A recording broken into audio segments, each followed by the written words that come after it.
What's up guys, welcome back. This is anime fiction. You'll be watching What If Naruto Was Abused and Was the Reincarnation of Guts Berserk Part 1. Now, let's begin. Chapter 1.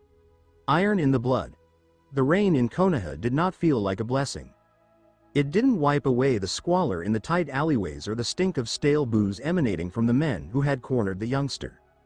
Naruto Uzumaki, 6, said the rain felt like lead, cold, thick, and indifferent. He was pushed against a wet brick wall, his small form quivering, but not wholly out of fear. There was a phantom aching deep within his bones, a memory of a weight he should not have been able to bear. "Look at those eyes," one of the villagers snarled, pointing to a man whose face was distorted by anguish, which he had decided to use as a weapon. "The monster is hiding behind a child's mask today." A big boot struck Naruto's ribs. The air escaped his lungs in a ragged wheeze. Naruto would usually cry out at this point, shout that he would be Hokage one day, desperately attempting to persuade them, and himself, that he was human. However, tonight was different. When a second punch fell, splitting a rib with a terrible pop, the world did not go black. It turned red. The Nine Tails flaming chakra was red, but this was a deep, rusty crimson. Naruto did not see the fox behind bars in his mind's eye. He saw a scene of 1,000 blades beneath a sun that resembled a bleeding eye. He saw a guy, towering and scarred, wielding a slab of iron too enormous to be called a blade. "Move," a voice rasped from deep within his spirit. It was not the roar of a demon. It was the exhausted, iron-willed command of a man who has peered into the abyss and instructed it to blink. "If you stay down, you'll just be a corpse. Get up." Struggle. Naruto's hand tightened around a corroded, abandoned pipe lying in the mud. "Finish it," another villager whispered, raising a jagged shard of shattered sake bottle.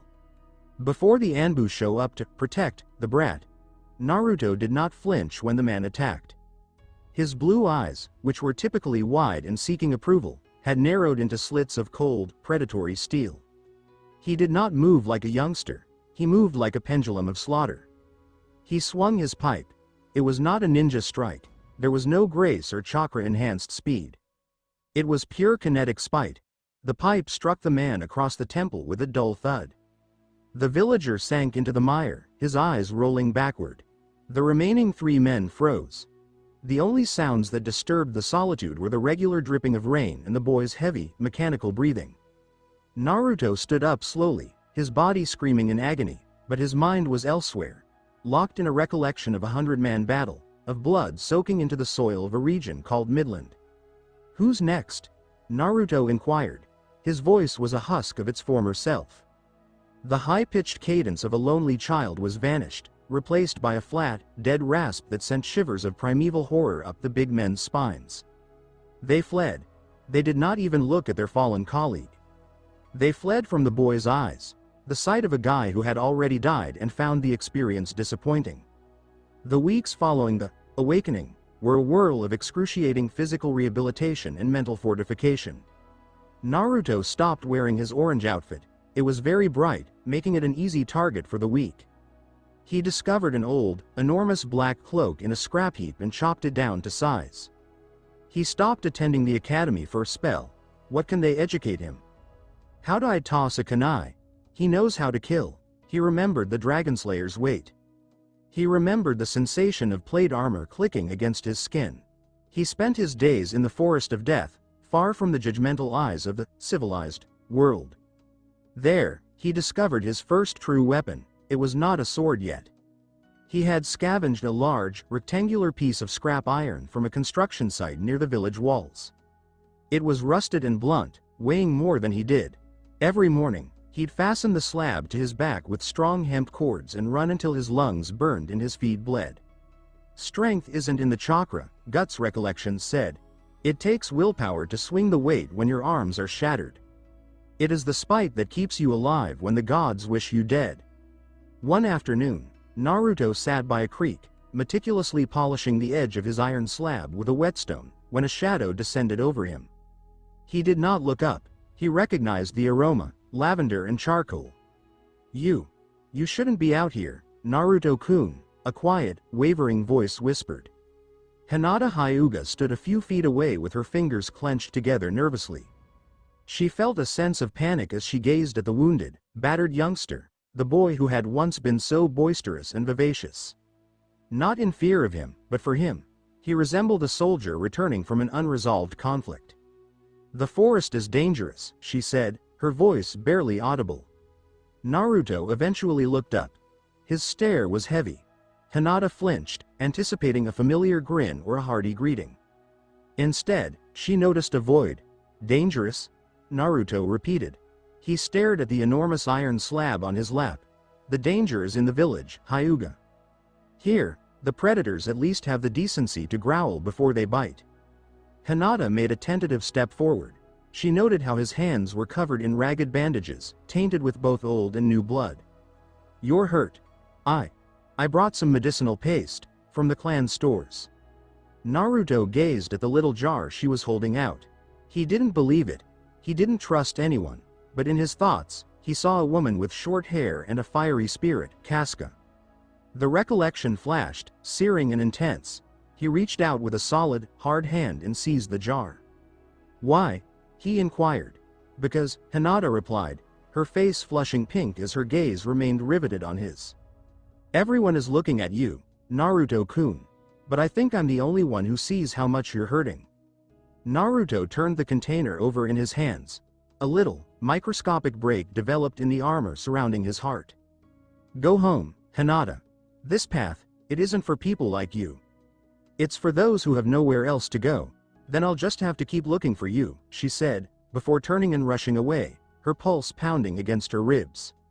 Naruto watched her walk away before returning his gaze to his reflection in the water. He did not see a boy. He noticed a spiritual, rather than physical, brand on the back of his neck. The seal of the 9 tails was altering in response to the darkness of his prior life. The fox inside him remained silent. The great demon experienced something it had not felt in generations. "It made me feel respected." The demon and beast within the mindscape, the water was no longer ankle deep. It was a swirling sea of black bile. Kurama looked through the bars of his cage at the small figure standing in front of him. Naruto didn't appear little. He stood with his legs apart, shoulders back, eyes fixed on the fox's red slits. "You are different, little sprout," the fox snarled, unsettling Naruto to his core. "The stench of the pathetic yellow-haired man is fading. In its place, something foul, something ancient. Who are you?" Naruto didn't flinch at the murderous purpose. He'd stood before the god hand. He had peered into Griffith's eyes. This fox was simply a product of nature. "I am the one who struggles," Naruto said, "and you? You are the fuel. You dare?" Kurama bared his fangs. "I could snuff out your soul with a single thought." "Then do it," Naruto challenged, taking a step toward the bars. "But we both know you won't. You're trapped in here with me.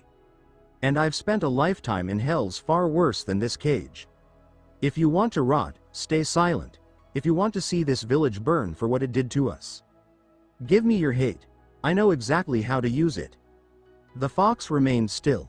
It noticed the berserker spirit within the boy, a black, growling beast formed of shadows and teeth that hid just beyond Naruto's soul. "Very well, struggler," Kurama growled, a cruel grin forming on its snout. "Let us see if your body can hold the weight of my malice." "It is a heavy burden. I'm used to heavy things," Naruto explained. The day of the genin tests came. The atmosphere in the classroom was strained. Iruka Amino watched his students with delight and concern. His gaze lingered on Naruto, who sat in the very back corner, wrapped in his black cloak.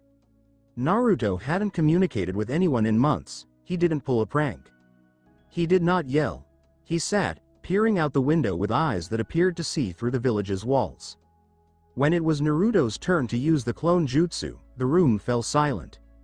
Sasuke Uchiha stared with narrowed eyes. He felt a shift in the loser, a density in the air surrounding Naruto that seemed like tangible weight. Naruto walked to the front.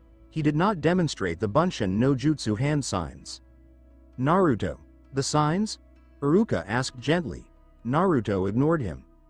He bit his thumb, drew blood, and slammed his palm on the ground. He did not desire clones.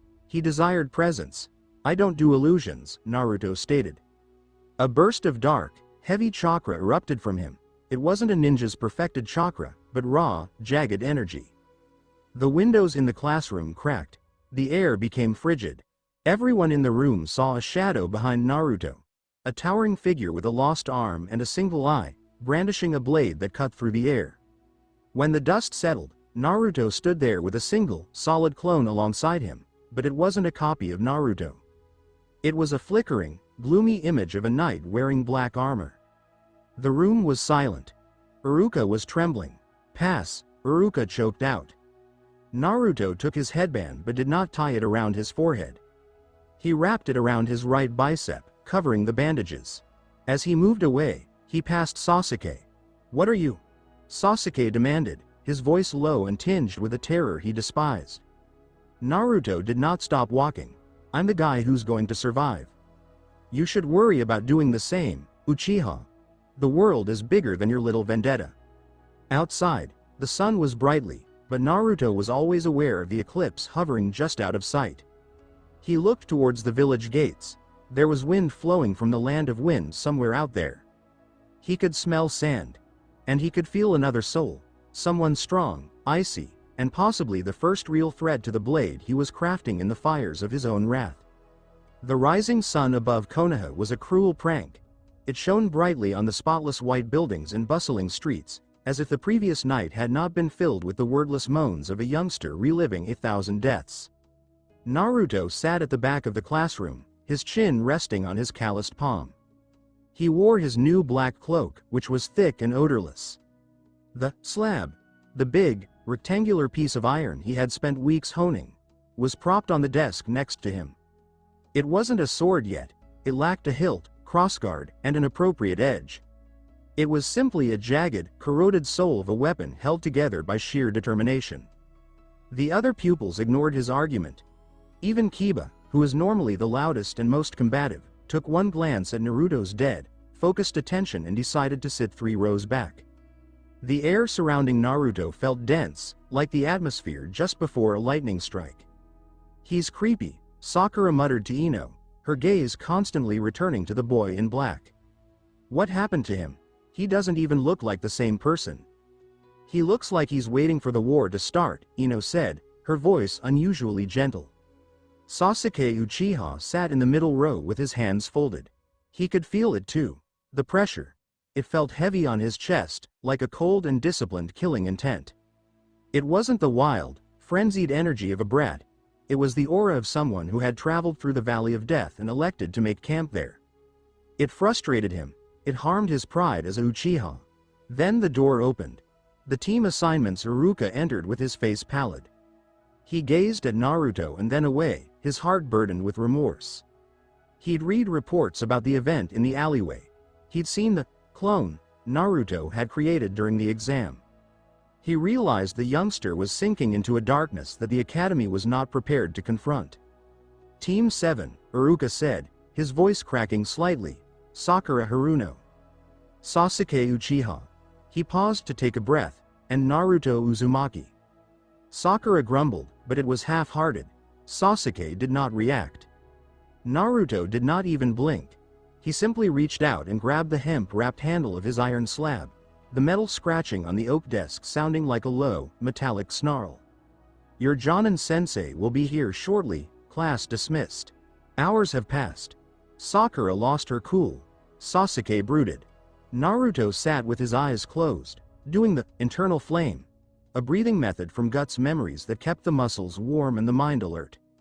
He wasn't waiting for an instructor, but for an opening. When Kakashi Hitaki finally slid the door open, he was not met with a chalkboard eraser dropping on his head.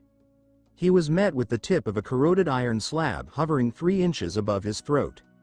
Naruto had moved so quickly that the others hadn't noticed him rise up. He had not utilized a body flicker. He had simply exploded from a seated position, the force of his legs breaking the floorboards. Kakashi did not move. His visible eye narrowed as he looked at the youngster. Naruto's blue eyes were frigid and his pupils dilated. There was no joy present. There's no prankster glee. The cold calculation of a man assessing the distance to a kill. "You're late," Naruto muttered with a hoarse rasp. I am, Kakashi said calmly, his mind racing.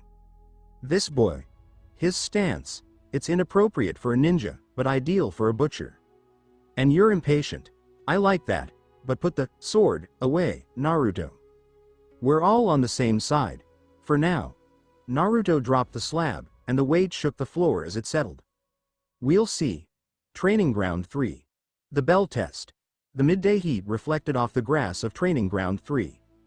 Kakashi stood in front of the 3 genin, dangling 2 silver bells from his belt. The rules are simple, Kakashi explained, tucking his book aside. Get a bell by noon, or you go back to the academy. You'll need to come at me with the intent to kill, or you don't stand a chance. Sakura seemed hesitant. Sasuke seemed excited. Naruto was already moving. He did not conceal. He did not use the bushes. He walked directly down the center of the field, the iron slab resting on his shoulder. His shadow seemed to lengthen with each stride, resembling the jagged, grotesque figure of a beast. Teamwork? Sasuke scoffed from the tree line, observing Naruto's overt approach. The idiot is going to get himself killed, but Kakashi didn't scoff. He felt a shift in the air. Naruto wasn't simply strolling. He was closing the gap. Chakra, Naruto said to himself. He could feel the nine-tails' strength seething in his core. He did not want the fox's shape, he desired its density. He directed the crimson chakra not into a cloak, but into his bones, strengthening his form to withstand the G-force of his own movement. Swing. Guts' voice echoed. Do not cut. Smash. Naruto disappeared. Kakashi's eyes widened. He jumped back just as the iron slab collided with the location where he was standing. The ground did not simply crack, it shattered. A 3-foot-deep hole erupted, spewing earth and stone like shrapnel. What the? Sakura exclaimed from her hiding place, averting her eyes. Naruto did not stop. He used the momentum of the mist to twist, sending the enormous blade whizzing through the air like a screaming jet. Kakashi was obliged to use both hands to block with a kunai, but as the metal hit the slab, the kunai broke like a toothpick. Kakashi flipped backward and landed gracefully, but his hand trembled. The weight. That wasn't simply strength. He's employing centrifugal force and genuine rage. He isn't fighting like a ninja, he fights like a force of nature. Sasuke. Sakura. Kakashi exclaimed, his voice losing its sluggish tone. If you don't help him, he's going to level this entire forest. Sasuke gritted his teeth. He despised that Kakashi was correct. He leapt from the trees, unleashing a volley of shuriken. Get out of the way, Naruto. Fire style, fireball jutsu. A gigantic globe of flame raged at Kakashi. Naruto did not move. He stood in the path of the flames. Naruto, move, Sakura yelled. Naruto did not move. He elevated the iron slab and used it as a shield. The flames flowed over the metal, heating it to a dull orange glow, but Naruto did not move. He stepped through the flames, his black robe charred and smoldering, his gaze fixated on Kakashi. Fire doesn't hurt, Naruto rasped, his flesh scorching but his will unwavering. Not compared to the eclipse. He lunged again. This time, he did not swing. He pushed the slab's blunt end forward like a battering ram. When Kakashi realized he couldn't play around any longer, he raised his headband to show the Sharingan. The world slowed down for Kakashi. He witnessed Naruto's back muscles tearing and re-knitting themselves as the fox's chakra pushed them beyond human limitations. He observed the boy's absolute agony, and the horrifying truth that Naruto didn't appear to care. Kakashi vanished in a flurry, reappearing behind Naruto with a hand extended toward the boy's neck. Game over. But Naruto had expected it. He did not turn around. He let go of his sword's hilt and launched a concealed mechanism he'd constructed into his left prosthetic sleeve, a grappling hook made of wire and a sharpened kunai. The wire wrapped around Kakashi's wrist. Got you, Naruto growled. In that brief second, Sasuke appeared, grasping for the bells while Kakashi was temporarily anchored. The bells chimed. Aftermath and the hint of sand. The sun was starting to set. The 3 genin rested on the logs, tired. Naruto was coated in soot and blood, and his palms were raw from the vibrations of his attacks. Kakashi stared at them, his mask damaged and his flak jacket scuffed. He gazed at the iron slab embedded in the ground, then at the youngster holding it. "You pass," Kakashi stated calmly, "but not because you got the bells. You pass because, for a moment, you were willing to sacrifice your own bodies to create an opening. Especially you, Naruto." Naruto did not look up, he stared at his hands. "I didn't do it for them. I did it because you were in my way." "Whatever the reason," Kakashi answered, "you're a team now." As they were dismissed, a hawk swooped overhead, circling the Hokage tower. Kakashi watched it, his face deepening. "The Chunin exams are coming up early this year," Kakashi said to himself. "And the sand is already moving." Naruto rose up and lifted his iron slab back onto his shoulder. He felt a pull in his chest, a resonance. Far to the west, across the deserts, a girl with a large fan on her back gazed at the leaf town, a restless wind stirring the sand at her feet. Naruto hesitated at the training grounds gate, he sensed a presence nearby. "Hinata," he said without turning around. The girl emerged from behind a tree, her face pallid. She'd watched the entire fight, she'd watched how he hurled himself into the fire. She approached him and, without saying anything, began wrapping fresh bandages around his burned forearms. Naruto observed her. Her hands trembled, yet her touch was the only thing in this universe that did not feel like iron or blood. "You're going to break yourself," she said softly. "I'm already broken, Hinata," Naruto said, but he didn't withdraw. "I'm just making sure the pieces stay sharp. Then I'll be the one to help you put them back together," she answered, her voice suddenly taking on an ironclad strength of its own. The fringes of Konoha were a hidden graveyard of rusting tools and abandoned dreams. Naruto found safety in a hut smelling of coal smoke and moist earth. He stood over a makeshift anvil, the heat from the forge transforming the air into a shimmering haze. He was not using a hammer to form the metal. He was pounding the blunt edge of his iron slab down on a burning ingot of high-carbon steel he had scavenged from the Uchiha district's ruins. Clang! Clang! Clang! Every strike reverberated through his bones, a rhythmic reminder of his presence. He was bare-chested, his skin covered in wounds from the villagers' blades and ghost memories of Guts' battles. The seal of the four symbols on his back pulsed a dull, angry orange light in response to the physical effort. "It's too thick," a voice said from the shadows. Naruto did not break his rhythm. He recognized the voice. It belonged to an old, one-eyed blacksmith named Omari, who had long since been abandoned by the town for refusing to manufacture pretty, ceremonial kunai. "It's not a sword," Naruto groaned, his muscles swollen from the effort. "It's a heap of raw iron. It'll break your wrists before it breaks an enemy's shield, boy," Omari said, walking into the light. He stared at Naruto with a rare look of reverence. "But you don't fight like a man who cares about his wrists."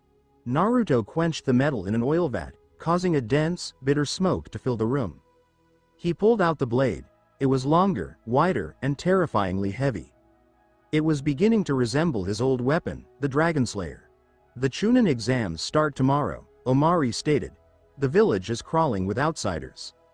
Hidden sand. Hidden grass. They're all looking for the fox. They're going to find a wolf instead." Naruto covered the hilt in thick blackened leather. "Let them look. I'm not hiding anymore." The intersection of fate. Naruto strode through the busy streets of Konoha, his enormous blade wrapped in canvas and slung on his back. He didn't wear the hidden leaf headband on his arm today. It was tucked into his pocket, a bit of tin he had no attachment to. As he came around the curve near the academy, he heard a familiar, unpleasant squeak. "Let me go, you big jerk." Konohamaru, the Hokage's grandson, was dangling in the air, his collar held by Kankuro of the Sand, a towering, face-painted kid wearing a black hood. Beside him was a girl with 4 blonde pigtails and a massive fan wrapped around her back. Tamari of the Sand appeared bored, but her eyes were sharp, scrutinizing the soft ninjas of the leaf with obvious scorn. "You leaf brats are so noisy," Kankuro snarled, lifting his fist. "Maybe I should teach you a lesson before the exams even start." "Kankuro, stop it," Tamari urged, but her heart wasn't in it. "We'll get in trouble with Baki. Just a little bruise won't." Kankuro paused. The temperature in the air around him abruptly decreased by 10 degrees. A thick, oppressive weight settled over the passageway. The killing intent of a ninja was usually acute and focused. This was a vast, crushing pressure, like being at the base of a tumbling mountain. Naruto stood 10 feet away. He did not look at Konohamaru. He did not look at Kankuro. His gaze was fixed on the third member of the Sand Squad, Gaara, who had appeared silently in the sand-dusted shadows.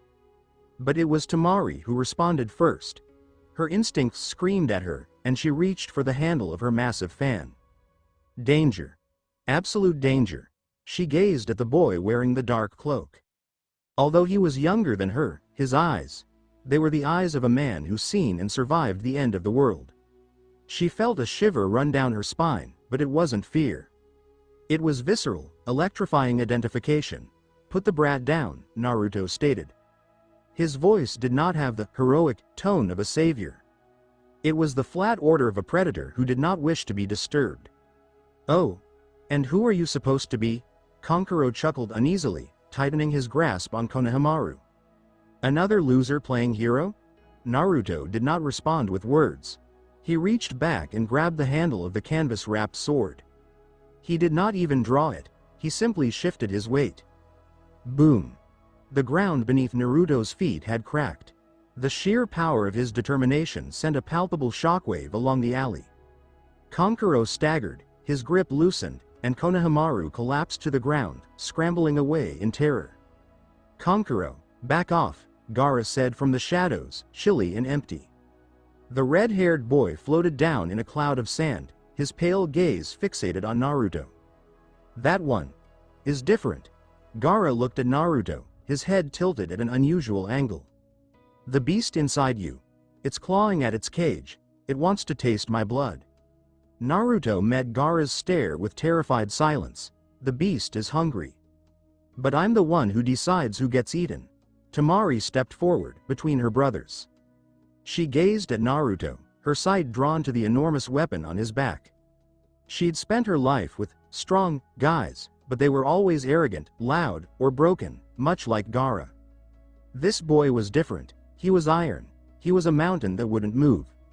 "You're Naruto Uzumaki," she confirmed, her voice steady. It was not a question. "I've heard the rumors. They say you're the failure of the academy." Naruto directed his glance upon her. For a brief moment, Temari felt as if he was seeing through her armor and bravado to the very center of her soul. "Rumors are for the weak," Naruto explained. "They use them to hide from the truth." Temari felt a smirk tugging on the corner of her mouth. She liked him. She appreciated how he didn't react to Gaara's presence. She adored the raw, unadulterated force that radiated from him. "I'm Temari," she said, opening her fan slightly. "Try not to die in the first round, Leaf Nin. I want to see what you're actually carrying under that canvas." "You wouldn't like it," Naruto said, turning to go. "It's heavy." The silent protector as Naruto proceeded toward the training grounds to meet Team 7, a small figure emerged from behind a stone monument. Hinata had been watching. She had noticed how the girl from the sand stared at Naruto. She had noticed how Naruto did not look back. "Naruto-kun," she muttered. Naruto paused but did not turn. "You should be training, Hinata. The exams won't be kind to those who hesitate." Hinata approached him, her fingers quivering. "I've been practicing the gentle fist, but I've been changing it. Like you said, I'm not trying to block their points anymore." Naruto turned slightly to look at her, and Hinata raised her hand. Instead of the serene, flowing blue chakra of the Hyuga, her palm was covered in a jagged, vibrating covering of energy. "It like a blade of light. I'm trying to cut," she whispered, her eyes blazing with a new, ferocious brightness. "I'm trying to be a weapon worthy of standing beside you." Naruto stared at her for a long time. He noticed marks on her neck, perhaps from a sparring session with Neji. He spotted blood beneath her fingernails. He reached out with his rough, calloused hand, caressing her cheek.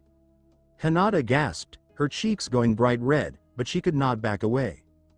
"Don't be a weapon for me, Hinata," Naruto stated in an unusually calm voice. "Be a weapon for yourself. That way, when the world tries to break you, you can cut it back."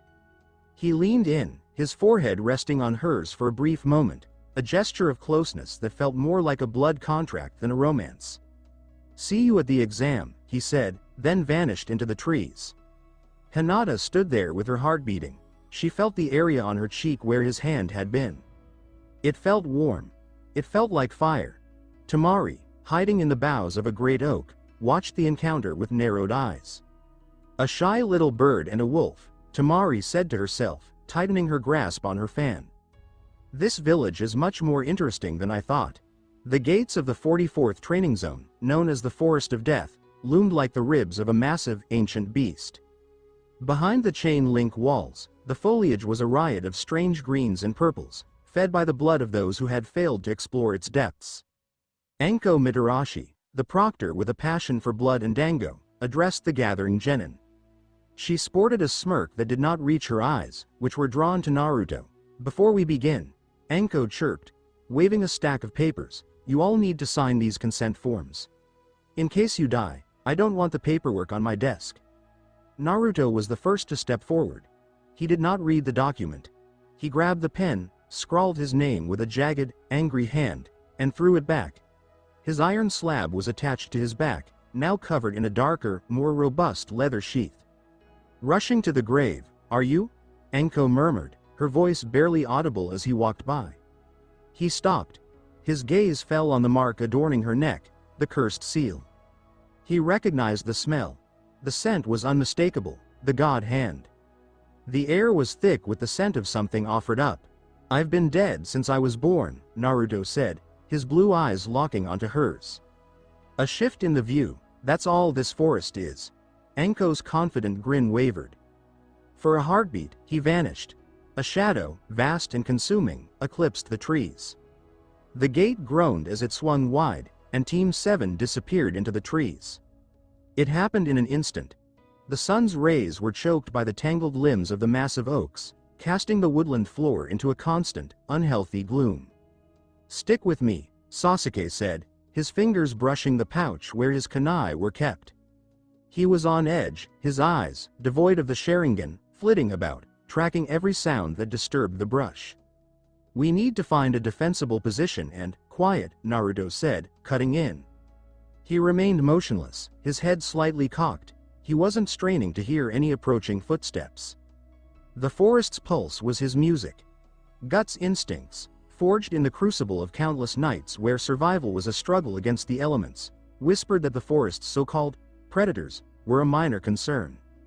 The true threat lurked, unseen, in the darkness beneath their feet. "Naruto, quit it with the attitude towards Sasuke," Sakura snapped, her voice wavering. "He's attempting to take charge." Naruto's voice was steady. "He's leading you into a trap." His hand closed around the hilt of his sword. He swung the heavy slab, a single, smooth motion, bringing it around in a horizontal arc. The sound was a sharp, decisive crack. The enormous, multi-eyed centipede, roughly the size of a small carriage, had begun lunging from the moss. Naruto's sword didn't merely slice, it shattered. The insect's chitinous exoskeleton shattered, sending a burst of yellow ichor spraying outward. Naruto didn't even glance at the remains. "Keep going," he said, brushing a smear of goo from his face. "The smell of blood will draw them in." Sasuke's gaze was fixed on the writhing remnants of the centipede. He hadn't felt a thing. His pride, already a bit bruised by the Sand Genin incident, started to crumble. Naruto navigated the woodland with a confidence that suggested he was its master, whereas Sasuke felt like an unwelcome visitor in a place of dread. The serpent in the garden, the woods, hours later, fell into an eerie hush. The insects ceased their chorus. The breeze faded. Naruto's voice was low. "Something's coming." A chill, slick sensation pressed on him. That feeling again, the unmistakable aura of an apostle, or perhaps something just shy of it. The clearing was abruptly hit by a burst of wind. It felt forced. The air was thick with the smell of damp scales and aged paper. "Sakura! Sasuke! Get back!" Naruto shouted. A figure stepped out from behind the towering redwood. A ninja from the hidden grass, yes, but their movements were unsettlingly fluid, as if their bones had melted away. The ninja discarded their face, a mask slipping away to expose Orochimaru's pallid, snake-like visage. The killing intent landed hard, a gut punch of a feeling. Sakura fell to her knees, retching violently, the dread almost too much to bear.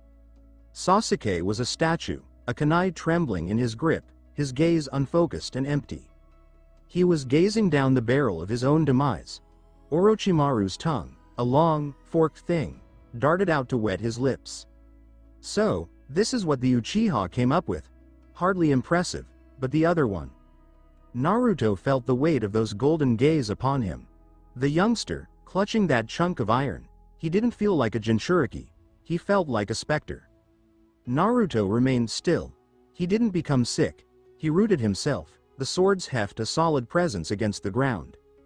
You reek of a snake that's been holed up for ages, Naruto wheezed. Are you here to chat, or are you just passing through? Orochimaru's laughter was a dry, rasping thing. I want to know what's in you, Naruto Uzumaki.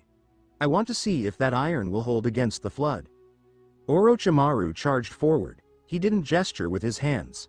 He was a flurry of activity. Naruto confronted him directly. The woodland boomed with the sound of metal against wood, a sharp, jarring noise that echoed through the trees. Something. Orochimaru's skin was like iron, yet Naruto's blows were fueled by the Nine Tails' fury. With each impact of the iron slab, the trees around were flattened by the force of the shockwaves. Sasuke, get out of the way! Naruto shouted, deflecting a blow from Orochimaru's stretching limb. Sasuke was frozen. He observed Naruto, the perennial underdog, exchanging strikes with a creature that, by all accounts, should have been invincible. The fabric of Naruto's cloak was in tatters. The ground was stained with his blood. Yet, with each blow, he appeared to gain resilience. A thin, shadowy aura started to seep from him. It wasn't the fox's familiar crimson, but a dark, fractured mist, coalescing into the form of a growling hound.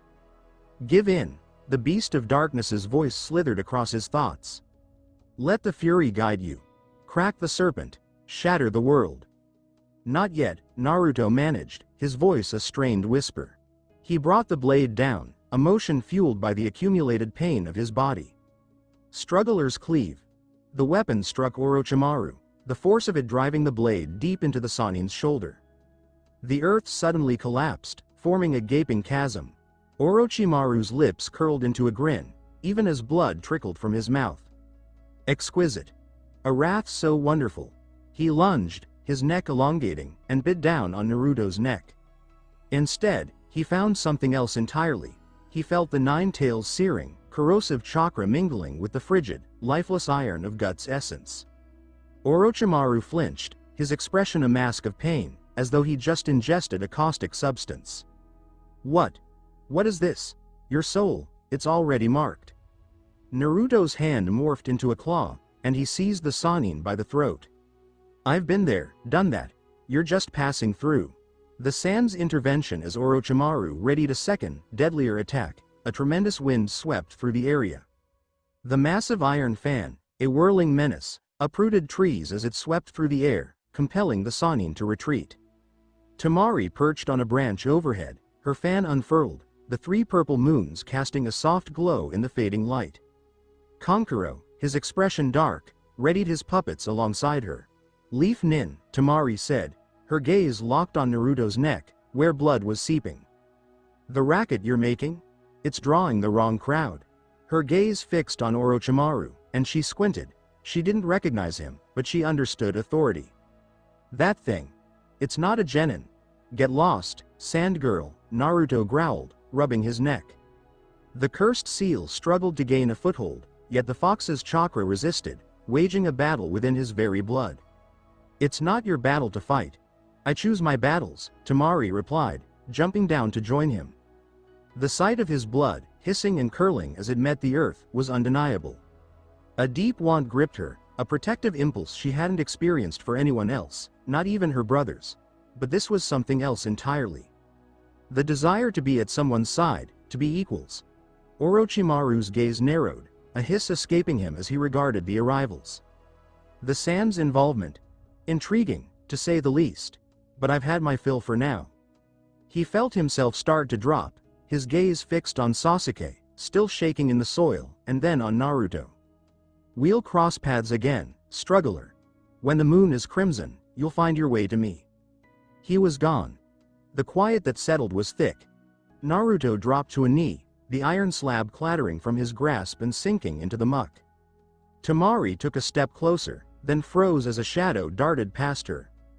Hinata stepped out from the underbrush, her Byakugan flaring to life.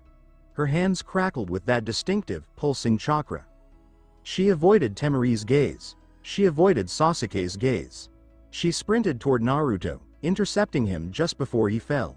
"Naruto-kun!" she exclaimed, her fingertips trembling as they hovered over the charred mark on his neck. Naruto's gaze lifted, the world around him fading. Hinata stood there, tears brimming in her eyes, yet her gaze was resolute. She stood across from him, Temari, her fan poised, a challenge in her eyes. "The fight," Naruto murmured, his eyelids fluttering shut. "It just keeps going." The cave's air was thick with moisture, the scent of old moss mingling with a metallic, bloody aroma. The forest of death howled beyond the trees, a cacophony of monstrous roars and the final gasps of the fallen. Naruto Uzumaki's mouth was a silent scream. He was sprawled on a bed of crushed ferns, his body jerking in a steady pattern. The cursed seal, a living being, writhed onto his neck. It was a parasite, inked black and throbbing with a nauseating violet glow. It coursed through him, a jagged blaze, attempting to rewrite the very code of his being. Yet, it faced a hurdle that Orochimaru hadn't anticipated. Deep inside Naruto's mind, the cursed seal's power collided with the beast of darkness. "Pathetic," a voice rasped, echoing in the emptiness of Naruto's thoughts. It wasn't the Nine Tails. The creature was a physical embodiment of Guts' unresolved pain.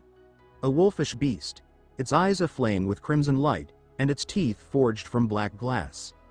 A snake believes it can mark a deity? The fox's crimson chakra flared, a surge of energy that mirrored the function of white blood cells. The fox's spite, the snake's hex, and the struggler's unyielding will converge, unleashing a silent eruption of suffering. Temari leaned against the cave's entrance, her massive fan draped across her legs. Her mission was to find her brothers, Gaara and Kankuro. Her task was to safeguard the scroll and make her way to the tower. Instead, she was witnessing a Leaf Nin's demise, or metamorphosis. Hinata Hyuga knelt beside Naruto, facing her. The girl's hands pulsed with a gentle, constant blue light. She was executing a medical jutsu, one she'd kept hidden, with a practiced precision. Her Byakugan flared to life, the veins around her eyes swelling as she focused on the chaotic energies swirling within Naruto. "You should go," Temari's voice bounced back, a sharp sound against the cold stone. "Your team's a disaster.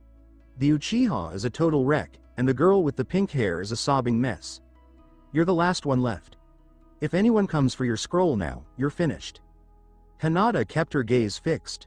Her expression was a study in grim resolve, a look Temari recognized all too well. "I'm not going anywhere." "Why?" Temari inquired, her curiosity evident. "He's a monster. You witnessed the chaos firsthand. He didn't battle with the grace of a ninja. He fought like something else entirely. Even my brother, Gaara, kept his distance from that clearing." Hinata hesitated, her fingertips quivering on Naruto's heated flesh. He was the only one who didn't flinch, while the rest of the community perceived a failure, or a disappointment. Naruto-kun was the sole person who urged me to improve. He didn't envision me as a princess. He wanted me to be a warrior. Temari settled against the cave wall, her gaze fixed on Hinata. The girl's hands remained firmly on Naruto, even if fatigue was etched on her features. "He's dangerous," Temari murmured, even as her own pulse hammered in her chest. She recalled how Naruto had faced off against that snake man, unwavering. The memory of his stare lingered. He's a force of nature, that one. Wherever he treads, a tempest follows. Stick close, and you'll get caught up in it. "Then I'll learn to fly in the wind," Hinata said, her voice suddenly low and intense. Naruto's eyes flew open then. They weren't blue. They didn't possess the fox's yellow, nor the curse's violet. The hue was a lifeless, ashen gray, reminiscent of a grave marker. He sprang upright, a rapid, forceful movement, his hand instinctively grasping the iron slab propped against the wall. "Naruto-kun!" Hinata exclaimed, her hand shooting out to catch him. Naruto's grip tightened around her wrist. His hand closed around mine, a vice-like hold that seemed as if it may splinter my wrist. He looked at her, but Hinata wasn't there. The skeletal hands of the restless dead reached out, grasping for him. "Get back," he rasped, his voice a harsh rasp, like rocks being ground together. "Naruto-kun. It's me, Hinata." The haze dissipated from his gaze. He blinked, and the gray receded, revealing a battered, tired blue. He felt Hinata's wrist in his grip and instantly released it, a look of true terror flashing across his features. I'm sorry," he said, staring at his palms. The cursed seal's black markings marred their skin, yet they were fading, retreating toward the nape of his neck. This was a battle of wills, and his was winning. Tamari rose, the fan snapping closed with a sharp sound. "Welcome back. You've been unconscious for 6 hours. The exam wraps up in 12. Naruto's gaze shifted from Tamari to Sasuke, who was still, and then to Sakura, who was curled up on the ground. A sudden chill, sharp and unyielding, washed over him. "We've got to go," Naruto grunted, pulling himself upright. His body protested, a cacophony of aches and pains. The cursed seal's mark settled deep, a chill that gnawed at him from within, a frost that wouldn't thaw. "The tower. We're leaving. You look like you're about to topple over," Tamari observed. Naruto hefted the iron slab, the grip biting into his palm, and slung it over his shoulder. The heft of it felt like an anchor, a way to steady his scattered thoughts. "I've been dragging myself around for days, a busted leg and a hole in my chest," Naruto said, making his way toward the cave's mouth. "A few miles of trees won't slow me down. If you're coming, then come on. Otherwise, just stay out of my path." Tamari's lips curled into a smile. "You truly are something else, Uzumaki." The tower. Initial stages inside the forest tower, things were different. The pandemonium that raged beyond its walls seemed a world away. The place was devoid of warmth, a frigid expanse, and saturated with the palpable weight of the village's upper crust. Hiruzen Sarutobi, the third Hokage, watched from the balcony, his gaze fixed on Naruto as Team 7 made their entrance. He took in the ragged cloak, the enormous sword, and the lingering shadow that clung to the youngster, even in the well-lit corridor. "Too many of you made it," Hayate Gecko, the proctor, rasped, clearing his throat. "We'll need to run some preliminary matches to narrow things down. Take a look at the screen." The electronic board whirred to life, names flashing across its surface. Sasuke Uchiha versus Yoroi Ikado. Naruto stood on the balcony, his sword a heavy anchor as he leaned on it. He saw Sasuke fight, the cursed seal on the Uchiha's neck pulsing, a dark force threatening to take him. Sasuke emerged victorious, yet the win was a grim affair, a triumph born of imitation and intimidation. Naruto remained silent. Not a flicker of a smile. "He's weak," Naruto said under his breath. "He's your teammate," Sakura spat, her eyes still glistening with tears. "What makes you so distant?" "Because the world doesn't care about his pedigree, Sakura," Naruto said, his gaze fixed elsewhere. The serpent bestowed a present upon him, and he was utterly petrified. In a genuine conflict, fear is simply a quicker route to demise. The screen whirled once more. Hinata Hyuga versus Neji Hyuga. The air in the room changed. The Hyuga elders on the balcony leaned in. Neji entered the room, his expression a study in icy, haughty contempt. "Give it up, Hinata-sama," Neji ordered, his Byakugan activated. "Fate has spoken, it seems. You're a disappointment to the family, while I am the branch's prodigy. The cosmic order is immutable." Hinata entered the arena. She glanced up at the balcony.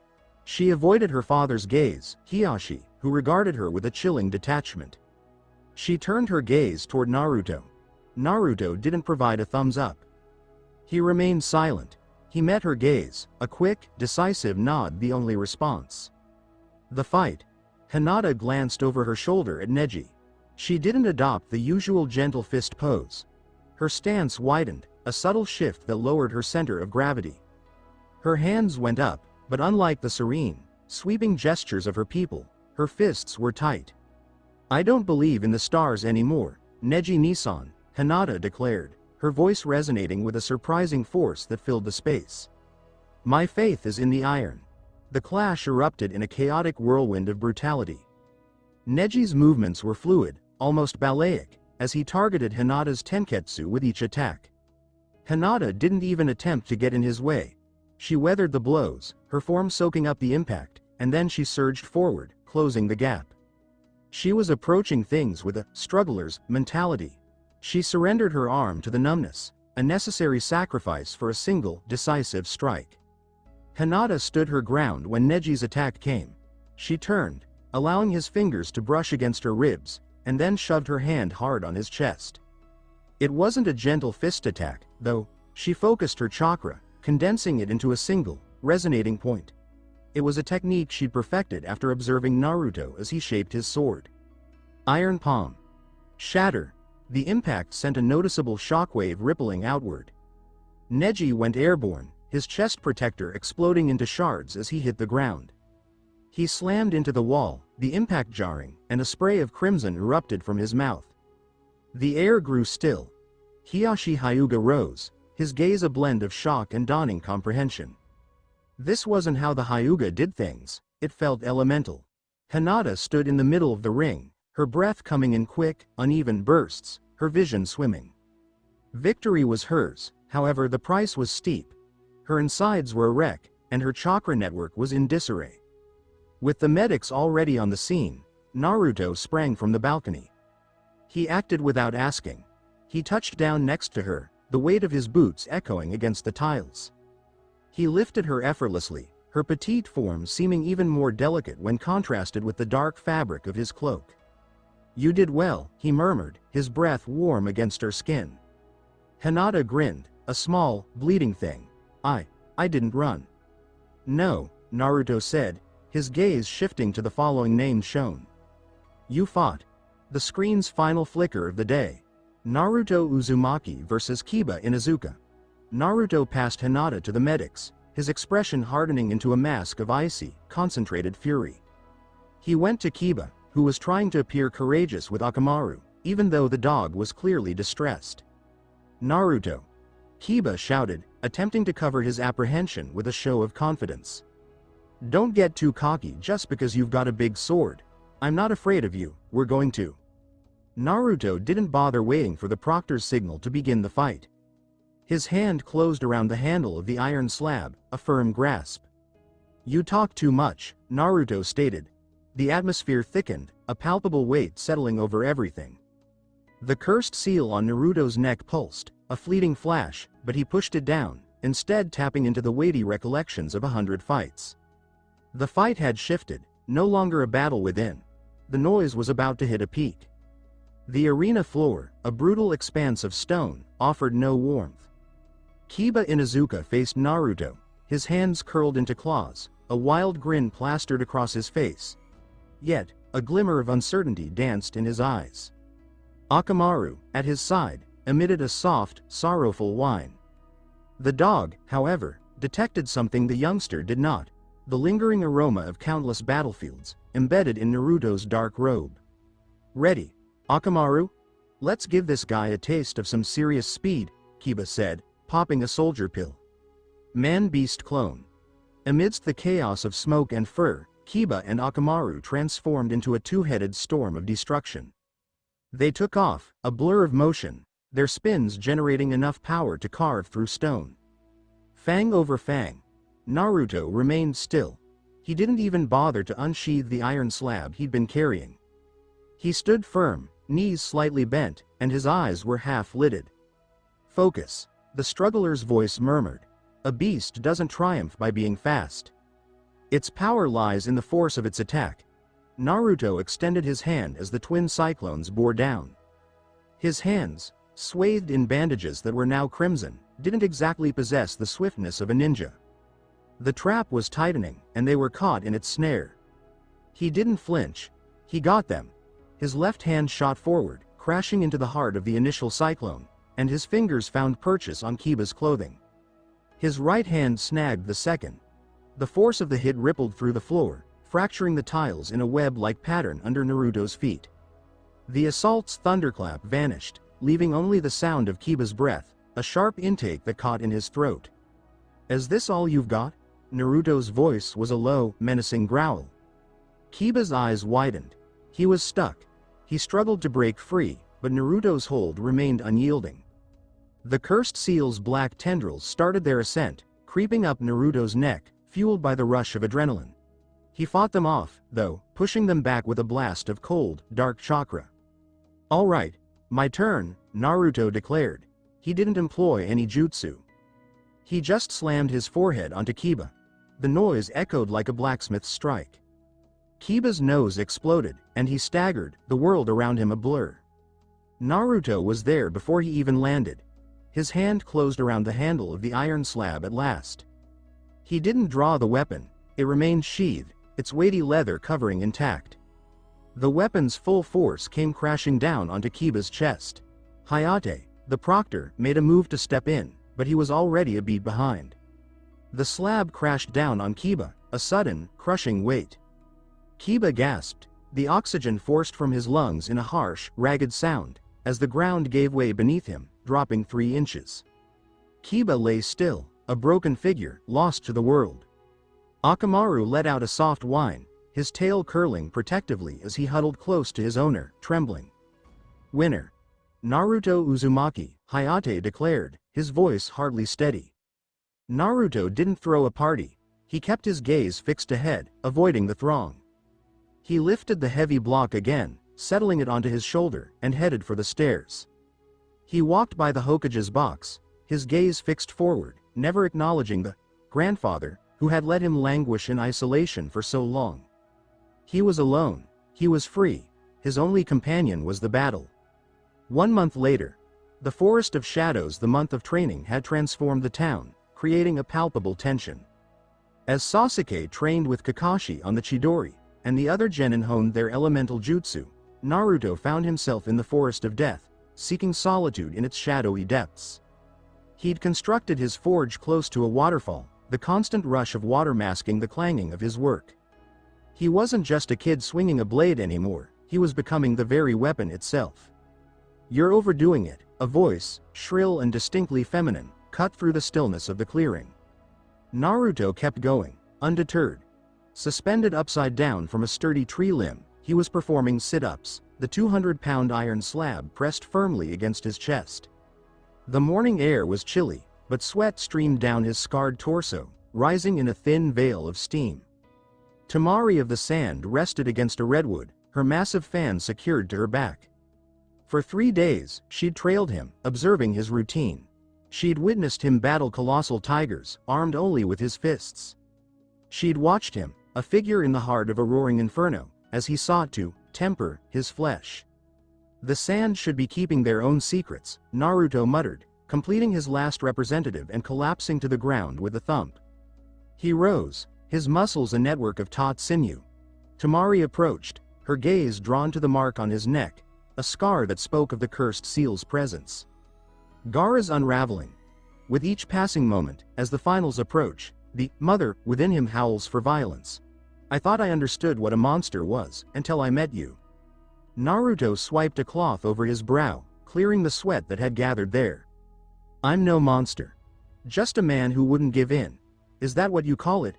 Tamari challenged, invading his personal space with a look that dared him to disagree. Her hand moved, fingers poised a breath away from the raw, uneven line that marred his skin. "I've watched you, Naruto. You don't see foes, you see things to be overcome. My brother is like that, too, but there's a distinction. He's hollow. You're full." Naruto grabbed her wrist. The action felt routine, yet he resisted the want to crush. He gripped it, a peculiar weight in his hands. "Why should that concern you, Sand Nin?" Tamari stayed put. A smile tugged at the corners of her mouth, even as her heart raced, a wild thing, against her chest. In a society full of followers, finding a true individual is a rarity. I've always found myself drawn to those that stand apart. She leaned closer, her speech barely audible. "The village is up to something. The Sand and the Sound. It's going to be a massacre, Naruto. You'd best get out of here if you want to live." "I don't run," Naruto murmured, his hand tracing the delicate pulse at her wrist. Let them come, then. I've been itching for an excuse to unleash the beast. Later that evening, Naruto settled himself in the middle of a seal he'd etched into the ground, his legs folded beneath him. The Nine Tails chakra surged, a crimson tide, yet beneath its depths, a shadowy, frigid force was starting to take shape. You want my power? Kurama's voice, now tinged with curiosity rather than anger, resonated within his thoughts. You'd like to drape my bitterness around your shoulders? Naruto thought, I don't want your cloak. I crave your fury. I need the shield that won't shatter. He shut his eyes, plunging into the darkest recesses of his past, the eclipse, the treachery, the horrific image of his friends consumed by demons. He funneled that raw, unfiltered animosity into the fox's chakra. The outcome was nothing short of horrifying. The red chakra didn't sprout tails. Instead, it deepened to a damaged, midnight purple. It coalesced around Naruto, taking shape as a fractured, ghostly armor that echoed the Berserker armor's design. The helm, its crimson eyes flaring, clamped down, and his teeth transformed, becoming sharp and predatory. Grr! The woodland trembled with the force of the roar. The force of the intention flattened trees within a 50-foot radius. Naruto felt his thoughts start to fade, the beast of darkness, threatening to consume him. Kill. Rend. Destroy. No, Naruto snarled, the words rumbling through the armor like thunder. His fist met the earth with a thud, and a little depression formed. I am the one who grapples. Summoning a monumental surge of determination, he willed the ghostly armor to dissolve. It didn't disappear. Instead, it burrowed into his flesh, transforming his bones into iron and his blood into a searing liquid. He could sense it, a wellspring of might that didn't belong to either fox or shinobi. The berserker's spirit had taken hold. He struggled for breath, his skin slick with heat, as a delicate palm rested on his shoulder. He didn't explode. He recognized the smell, lavender. Hinata was frozen, her gaze a mix of fear and wonder. She'd witnessed the change, she'd witnessed the creature. And still, she remained. I brought more medicine, she said, her voice a fragile thread that cut through the haze of violence still clouding his thoughts. Naruto's gaze met hers, the crimson light in his eyes dimming. He noticed how she saw him, neither as a savior nor as a monster. She saw him, a guy seemingly bearing the world's burdens, and she was extending a hand, ready to share the load. Hinata, Naruto breathed. I'm here, she said, settling down next to him. Gently, she started spreading the cooling ointment over the burns marring his arms. I'll always be here. Even when the armor claims you, I'll be the one who brings you back. Naruto rested his head against the tree, the two women, one a tempest from the sand, the other a steady force from the leaf, now filling the gaps in his life he hadn't anticipated. The finals loomed, just a few days off. The world was on the brink. The struggler was, at last, prepared. The month of training didn't kick off with a teacher or a scroll. The first sign was blood. Naruto found himself in a clearing, a spot so remote within the forest of death that even the most fearsome beasts had given it a wide berth. The air felt thick, almost oppressive, saturated with the sharpness of ozone and the unmistakable metallic aftertaste of Naruto's own sweat. His chest was exposed, a canvas of recent contusions and faded marks that appeared to shift and pulse in the firelight's erratic glow. On his lap rested the slab. It had transformed, no longer merely a hunk of discarded metal. After weeks of relentless hammering and chakra refinement, the surface had become a deep, matte black, absorbing all illumination.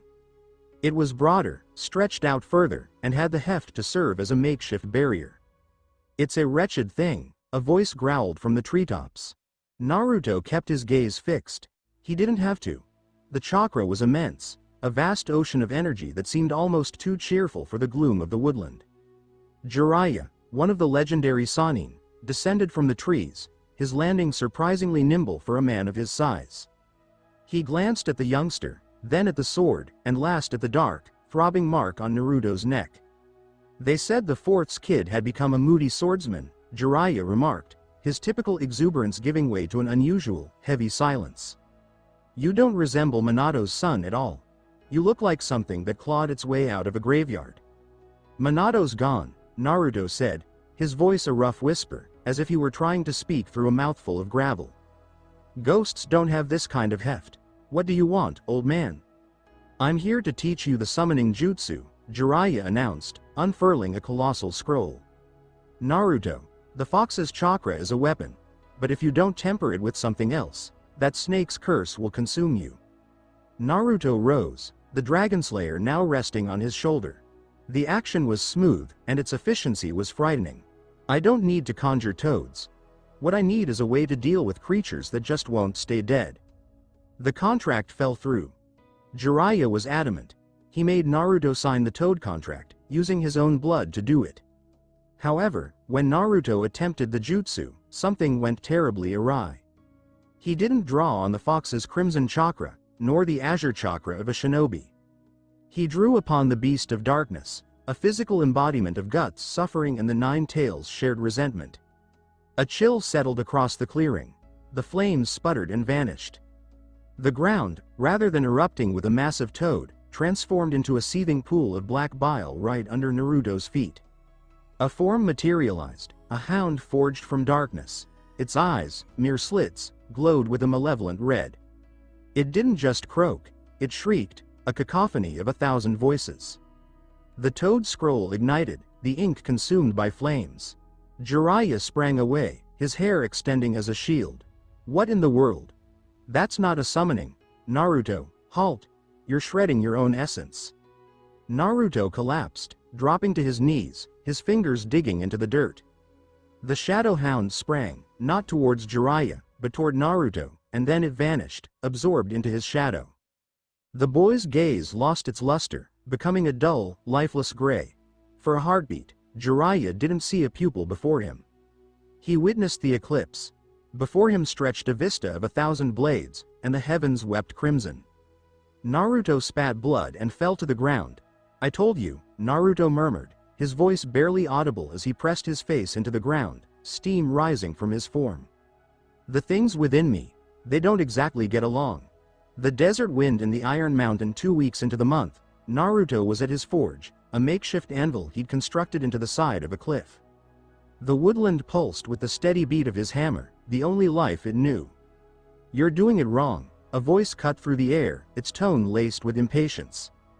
Tamari of the Sand was perched on a ledge, looking down at him. She'd been scouting the Leaf's defenses, though the truth was, she'd returned to this clearing, irresistibly, like a moth to a flame. She saw Naruto, his hands busy with the task of oiling a freshly forged hilt guard. "Does the sand know everything about smithing, then?" Naruto grumbled. Tamari jumped down, retorting, "We understand friction." She approached him, her very being a stark difference from the wet woods surrounding them. Her scent was a blend of arid warmth and costly fragrance. "Your sword's weight is a hindrance, and its edge is dull. Out in the desert, such a weapon would just sink into the sand." "I'm not battling the desert," Naruto stated, his gaze fixed on her. He noticed how her gaze drifted, drawn to the strength he exuded effortlessly, a force that seemed to radiate from him. Battling the unseen terrors lurking within the sands.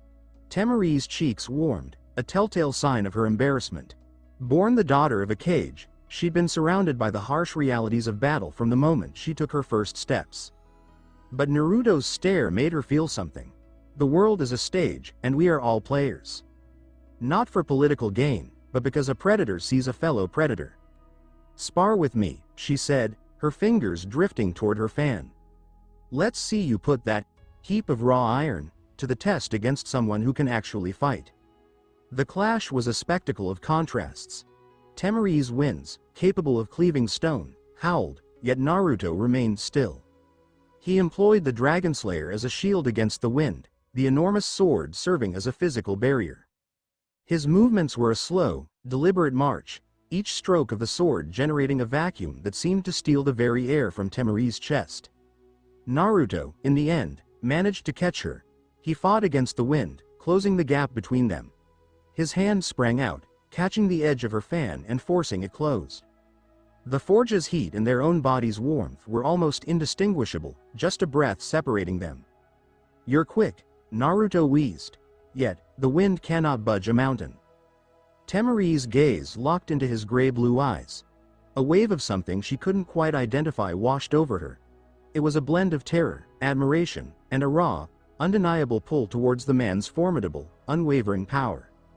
"Mountains can be eroded, Naruto," she murmured, her breath warm against his skin. Not yet, she didn't. Her fingers brushed against the scar, following its path across his shoulder. "Don't let it end here. I plan to be the one who eventually takes you down." "Give it your all," Naruto said, his fingers relaxing on her fan, but his eyes stayed locked on her. The lavender anchor each night, as the sun vanished and the beast within Naruto stirred, a new figure would appear. Hinata didn't bring any difficulties or criticisms. She arrived bearing bandages and a tiny candle. She remained still, observing Naruto as he prepared, her Byakugan engaged, tracking the turmoil within his chakra. "Things are getting worse, aren't they?" she murmured one night, her voice barely a whisper in the shadows. "The seals responding to the shadow," Naruto confessed. His hands shook as he stared at them. The cursed seal's influence was expanding, yet the beast of darkness was actively resisting, employing Naruto's body as the site of their struggle. "I'm changing into something that's not human, Hinata." Hinata rose and approached him. Without a moment's pause, she acted. She settled in behind him, resting her forehead against the middle of his back, precisely where his spine connected with his shoulder blades. "Guess I'll just have to be your anchor," she replied.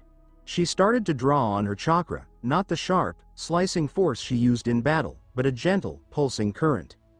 The gentle aspect of the gentle fist technique had been transformed, now serving as a healing resonance. Naruto's pulse began to steady. The cacophony in his head quieted, becoming a distant echo. For a brief spell, he was neither the reincarnation of Guts nor the Jinchuriki of the Nine Tails. He was only a youngster, alone in the dark, with the one person who had ever seen him, loved him, before the sword. "I'm going to kill Neji," Naruto stated, his tone devoid of any inflection. "I know," Hinata said. "Don't act on his words. Do this because you need to show that fate isn't fixed. If you can shatter his, perhaps you can shatter your own." Naruto's fingers closed around hers. His hand dwarfed hers, a mass of calluses and rough skin. "I'll shatter anything, Hinata, just so you can witness the aftermath." The final tempering on the eve of the exams, Naruto found himself back at the forge, one final visit. He left the blade untouched. He focused on the hilt. He swaddled it in a scrap of the black cloak he'd donned during his initial month as a struggler. He shut his eyes, and the world around him faded. Kurama stood poised, the fox's enormous tails stirring the murky water. "The month is up, little worm," Kurama muttered. "The scene is established. The serpent observes. The arid expanse anticipates. Are you prepared to release me?" "I'm not letting you out," Naruto declared, his voice carrying the weight of someone who had commanded legions. "I'm bringing you in. We're going to be the backbone of this hamlet, Fox. Whether they want us or not." Naruto blinked awake. The dragon slayer thrummed against his spine. The shadow hound coiled itself around his ankles. He emerged from the woods, making his way toward the stadium. The fight was going to be out in the open. The day of the finals dawned, but Konoha's anticipation for a festive environment was met with something else entirely. Instead, a dense, suffocating fog crept in from the woods, wrapping around the stadium's imposing walls, a ghostly veil. The remaining genin formed a line in the waiting area. Sasuke's absence was conspicuous. Kakashi had whisked him up to the mountains for some final training. Gaara remained in the shadows, his sand a tempest within the confines of his gourd, his gaze unfocused. And then, of course, there was Naruto. He was a solitary figure, swathed in a worn black cloak that seemed to absorb the light. The iron slab, once concealed by a canvas shroud, was now exposed. Its surface, a patchwork of dark pits, caught the arena's feeble illumination. His gaze was elsewhere, not on the people he was up against. He stared at his hands, the hands that had gripped a multitude of weapons across countless lives. "You're trembling," the voice breathed. Naruto remained still. Temari stood a little distance apart, her fan secured. Her gaze had a blend of worry and something else entirely, a passionate pride that was almost palpable. "It's not fear," Naruto rasped, his voice barely a whisper. The brand, it seems, has a sense of foreboding. A metallic tang hangs in the air, mingling with the scent of decay. The invasion, Tamari said, her voice a fragile thread. Naruto.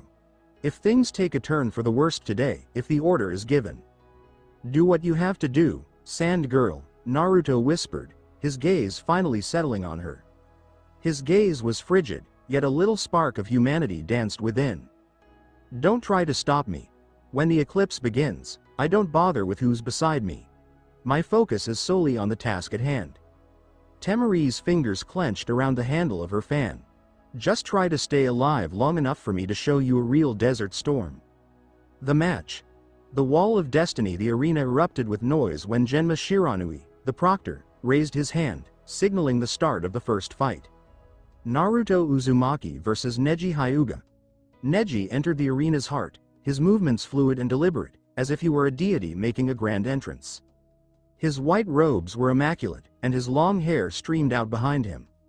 He regarded Naruto not as a rival, but as a flaw in the world's intricate plan.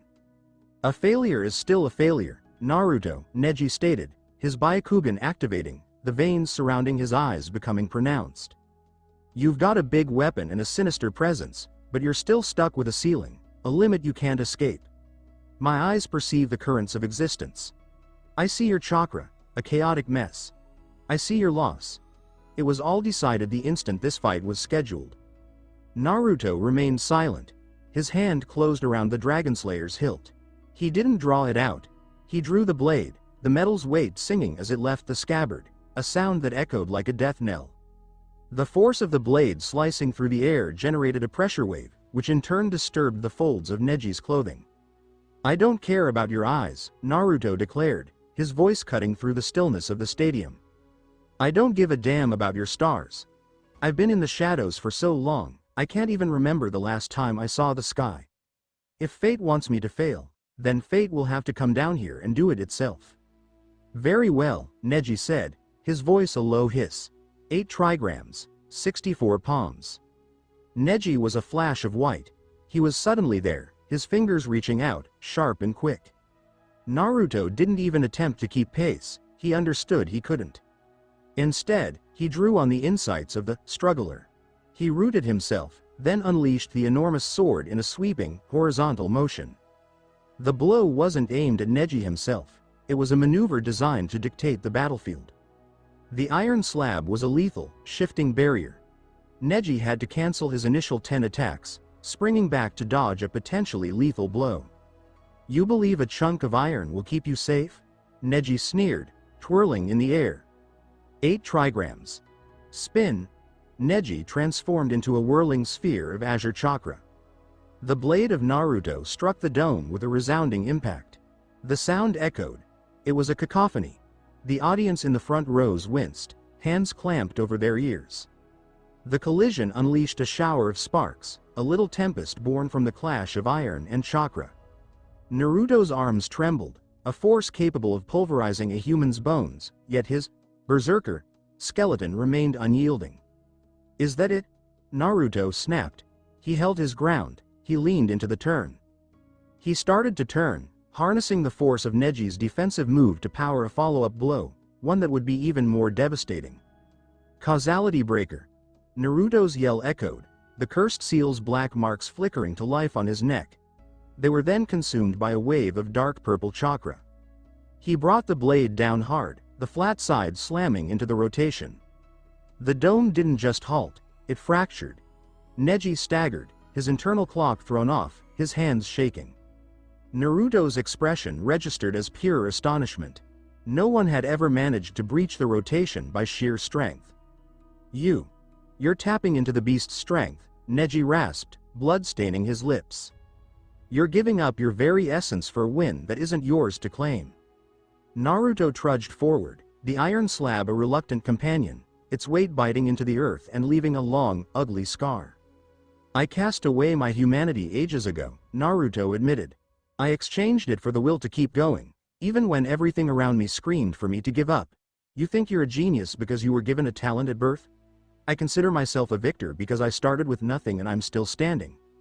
Neji's next move was a desperate one, a lunge. He evaded the sword, ducking behind Naruto's defenses. His fingers jabbed at Naruto's chest, targeting the heart's tenketsu. 2 palms. 4 palms. 8, 16, 32. Neji's hands moved with a speed that was almost unreal, each strike a precise, calculated action. As he swung for the 64th time, a nagging feeling crept in. Naruto wasn't plummeting. He stood his ground, absorbing the blows. Every blow aimed at a chakra point felt like slamming into a wall of iron. Naruto's chakra didn't move like a river. It was a roiling, tempestuous sea, impossible to contain. Naruto's hand closed around Neji's throat just as the final blow was about to land. "Time for me," Naruto murmured. He didn't employ a palm strike. He yanked Neji close and then, with a swift motion, drove a vicious blow into his solar plexus from point-blank range. Then another. Then a third. The 100-man slayer technique was a savage affair, built for maximum efficiency. Its purpose: to shatter both the physical form and the will of its opponents. He ended the encounter by bringing the hilt of his sword down against Neji's temple.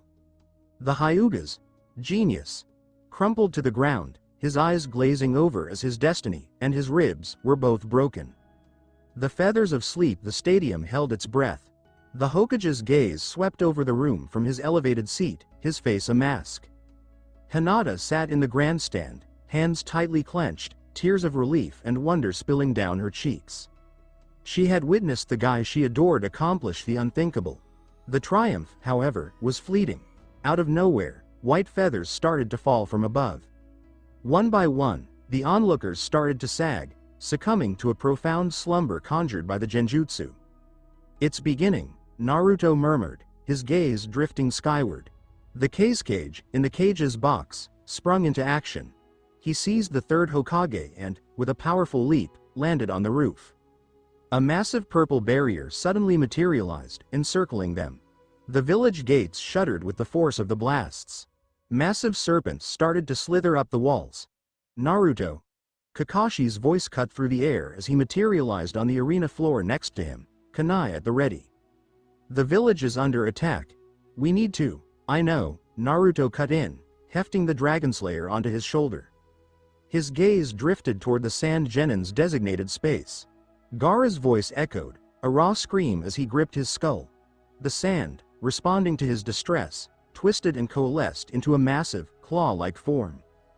Temari and Kankuro struggled to hold him back, their expressions betraying their fear. "Gaara is the key," Naruto stated. "He's the key. If he releases it, the village is finished." "Move out," Kakashi said. "Get Sakura, and recruit someone else. Find them." Naruto didn't linger for Sakura. He cast his gaze toward the Hyuga stands. Hinata, her Byakugan flaring, was among the rare handful who had managed to shake off the genjutsu. "Hinata! Come on!" Naruto shouted. Hinata acted without a second thought. She vaulted over the railing, hitting the ground next to him with a fluidity that mirrored her newfound determination. Temari materialized before them as they started to walk away. The pigtails were a mess, and she clutched her fan, poised. "I'm coming," she said, her voice a steel edge. "My brother's a loose cannon, a weapon that's gone rogue. I'm the only one who can rein him in, or at least, try to." Naruto's gaze shifted between the two women. The quiet girl, once lost, had discovered her strength, and the desert warrior, who had found love. "Fine," Naruto said, the berserker armor's purple aura starting to seep from his skin. "Let's go after a god." The stadium erupted in a symphony of shrieks, punctuated by the dull thud of people hitting the ground. The purple barrier, a sickly hue, pulsed above, ensnaring the third Hokage and the serpent that had come to end him. Yet, on the battlefield, the conflict was immediate, brutal, and reeked of electricity and blood. Naruto kept his gaze fixed ahead, without glancing back at the barrier. He didn't even glance at the rooftops, which were now ablaze. His gaze was fixed, a frigid line aimed straight at the thick treetops that concealed Gaara's whereabouts. "Get going!" Naruto shouted. He didn't dart around like a shadow, he surged forward, unstoppable. With each stride, the arena's stone tiles fractured beneath him. Hinata and Temari stood behind him, an unusual pair of sentinels, one a wash of lavender, the other a swirl of sand. At the stadium's edge, 3 sound genin descended from the rafters, their flutes and bladed fans poised for action. Their job was to mop up, to make sure no one slipped away from the genjutsu's grasp. "Look at this," one of the sound ninjas spat, his gaze vacant, a testament to the blind devotion Orochimaru expected. "A sand trader and 2 leaf kids. Let's get this over with." The words hung in the air, unfinished. Naruto didn't even bother to unsheathe his sword. He just pushed the pedal down. A ripple of pressure rippled across the air, a tangible shockwave. He sprang, seizing the lead ninja's face. His fingers sank into the man's head, a terrible crunch echoing in the air. Naruto didn't hesitate. He smashed the man against the stone wall, the force of the blow obliterating the ninja's form, reducing it to a gruesome smear.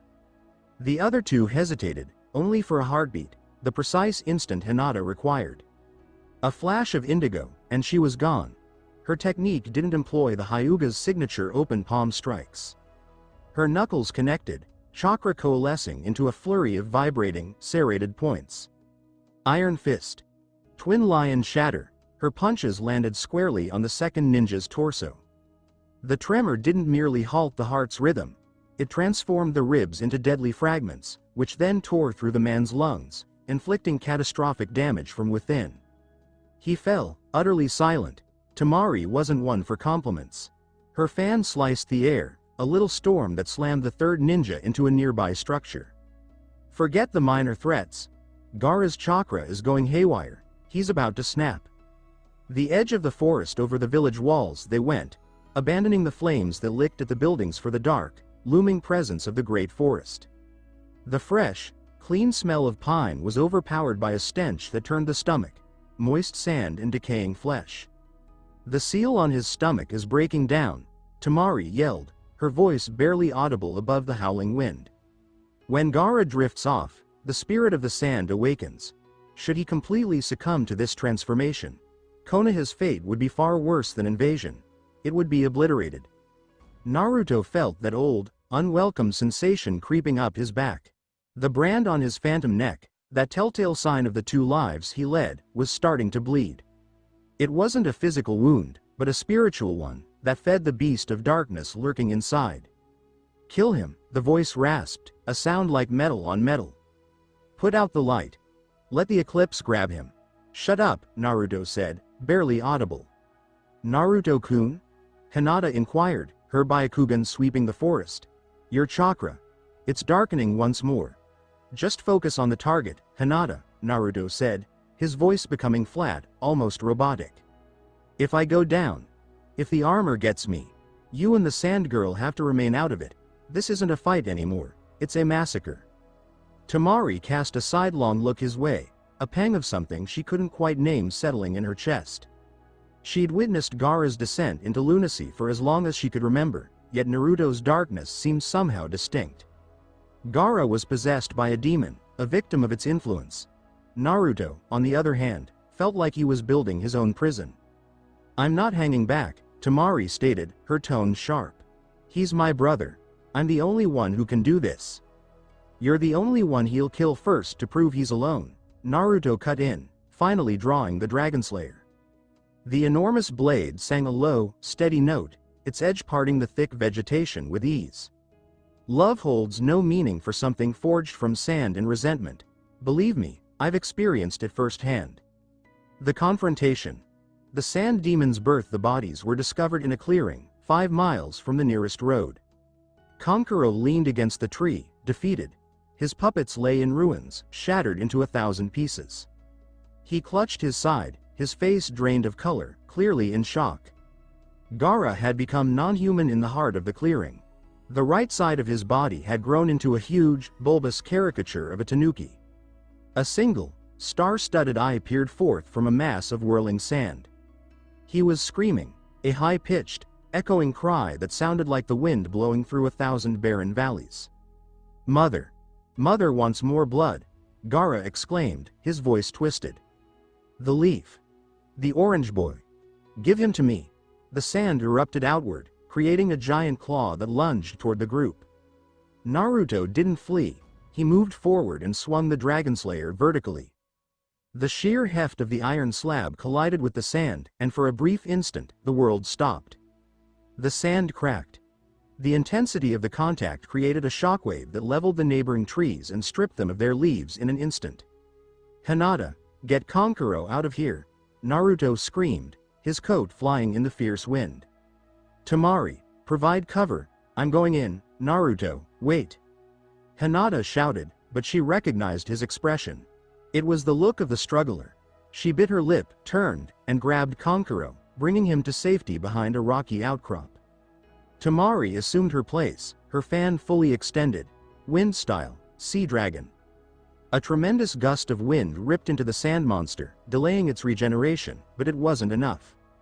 Gaara's one-tailed form grew by the second. Naruto began walking toward the monster. The Berserker armor's purple, jagged aura became more apparent with each step. It hadn't yet covered him, but it trailed after him like a shadowy cape with teeth. "You think you're the only one with a monster inside, Gaara?"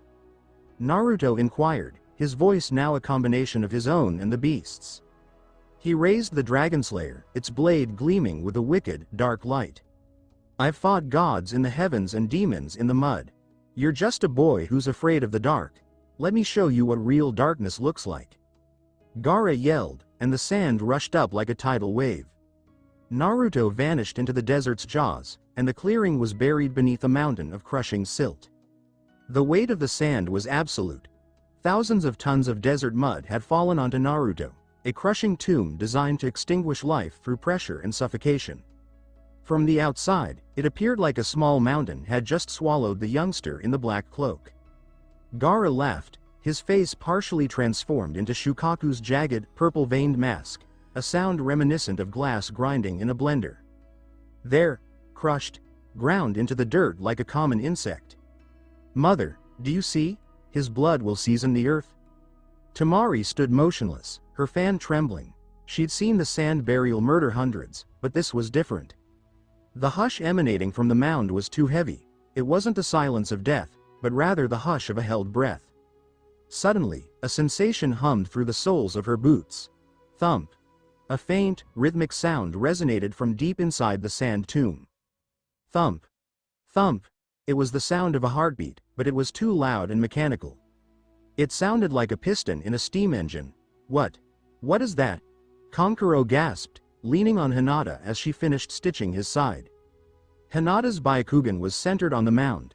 Her veins throbbed and her eyes widened in horror. "His chakra.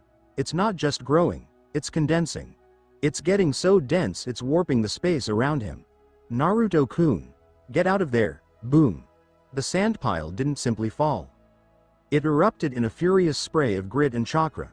A pillar of midnight purple energy exploded from the crater's center, ripping through the canopy and turning the clouds the color of a fresh bruise. Naruto stood in the center, however, he was no longer a boy. The spectral armor had completely emerged. The jagged, wolf-like helm had slammed shut over his face, revealing only two searing, horizontal slits of crimson fire where his eyes should be. The iron slab, the Dragon Slayer, glowed with a terrible, ravenous light. The cursed seal on his neck was hidden beneath the plates of shadow armor, but its energy was being cannibalized and fed into Naruto's wrath.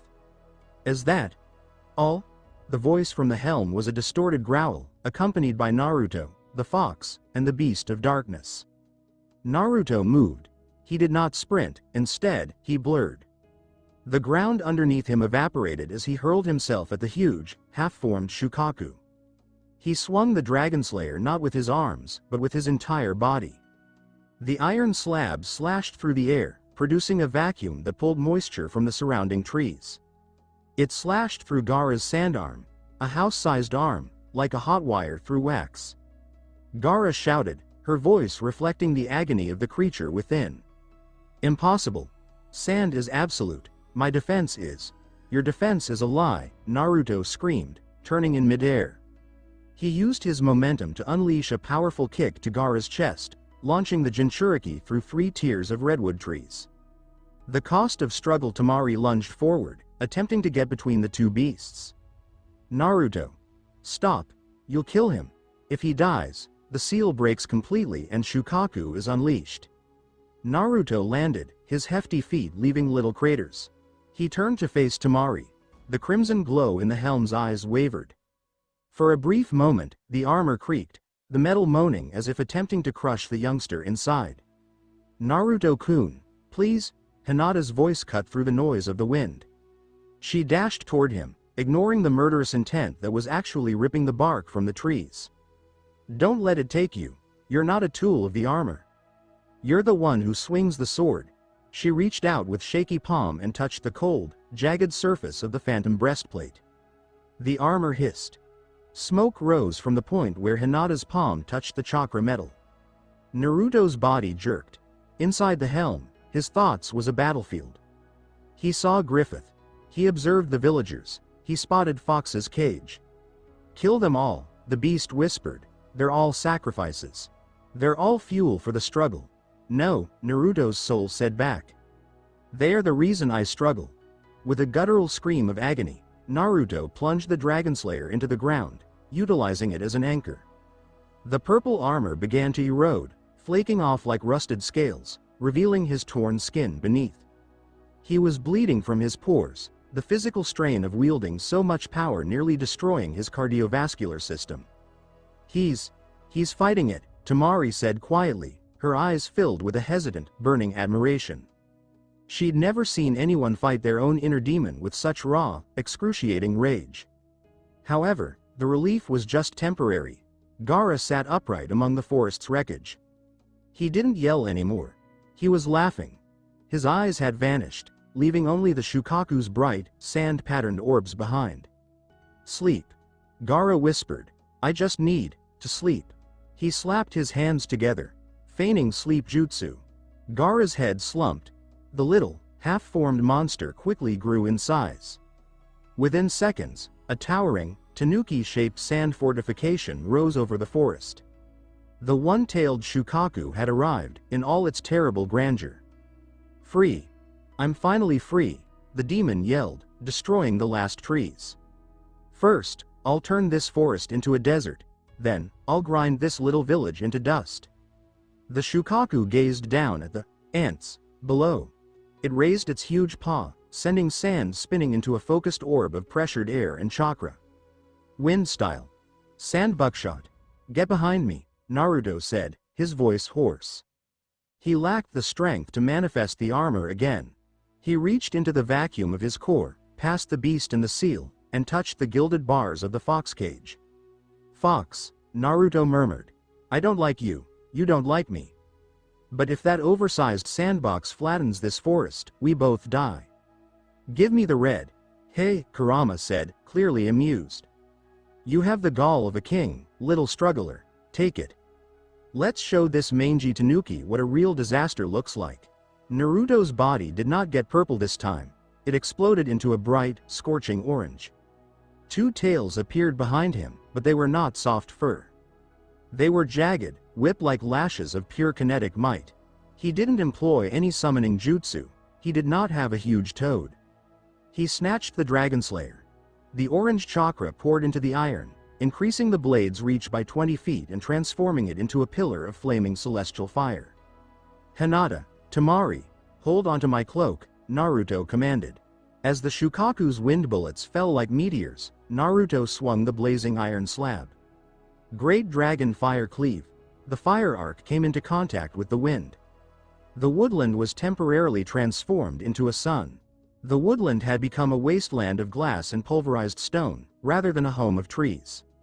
The heat from Naruto's fire cleave had fused the Shukaku's sand into jagged shards of obsidian, but the great sand spirit was already regenerating, its laughter reverberating like a torrent. Puny human. You think a spark can stop the desert? Shukaku yelled, swinging a gigantic arm that destroyed an entire acre of woodland. Naruto stood his ground, two orange chakra tails lashing behind him like sunfire whips. His skin was blistered from the clashing energies of the fox and berserker armor vying for dominance within his cells. He stared up to the beast's head, where Gaara's upper torso protruded, and his eyes were closed in a forced, otherworldly sleep. I can't get close enough to strike the boy while that thing is swinging, Naruto said, blood dripping from his nose. It's too fast for its size. Tamari came forward, her fan scorched but her eyes blazing with a powerful light. The wind. I can create a slipstream. If I funnel the air, I can give you a path that defies gravity. But I can only hold it for seconds. And I, Hinata replied, her voice firm despite the tumult, can stabilize your center. If I link my chakra to yours, I can act as a ground, and you won't burn out as quickly. Naruto gazed at them. The Sand Princess and the Hyuga heiress. In another life, they would have been puppets in a village political game. They were the only things preventing the world from plummeting into the abyss. Do it, Naruto ordered. One shot. I'm going to put a hole in that thing's head. The launch. The arrow of spite. Tamari slammed her fan into the ground. Wind style. Celestial funnel. The air surrounding them screamed, spinning into a focused, high-pressure tunnel aimed squarely at the Shukaku's forehead. At the same time, Hinata rubbed her palms into Naruto's back. Her soft, cooling chakra served as a balm to the fox's burning malice, providing him with a brief period of pure, crystalline clarity. Naruto did not run.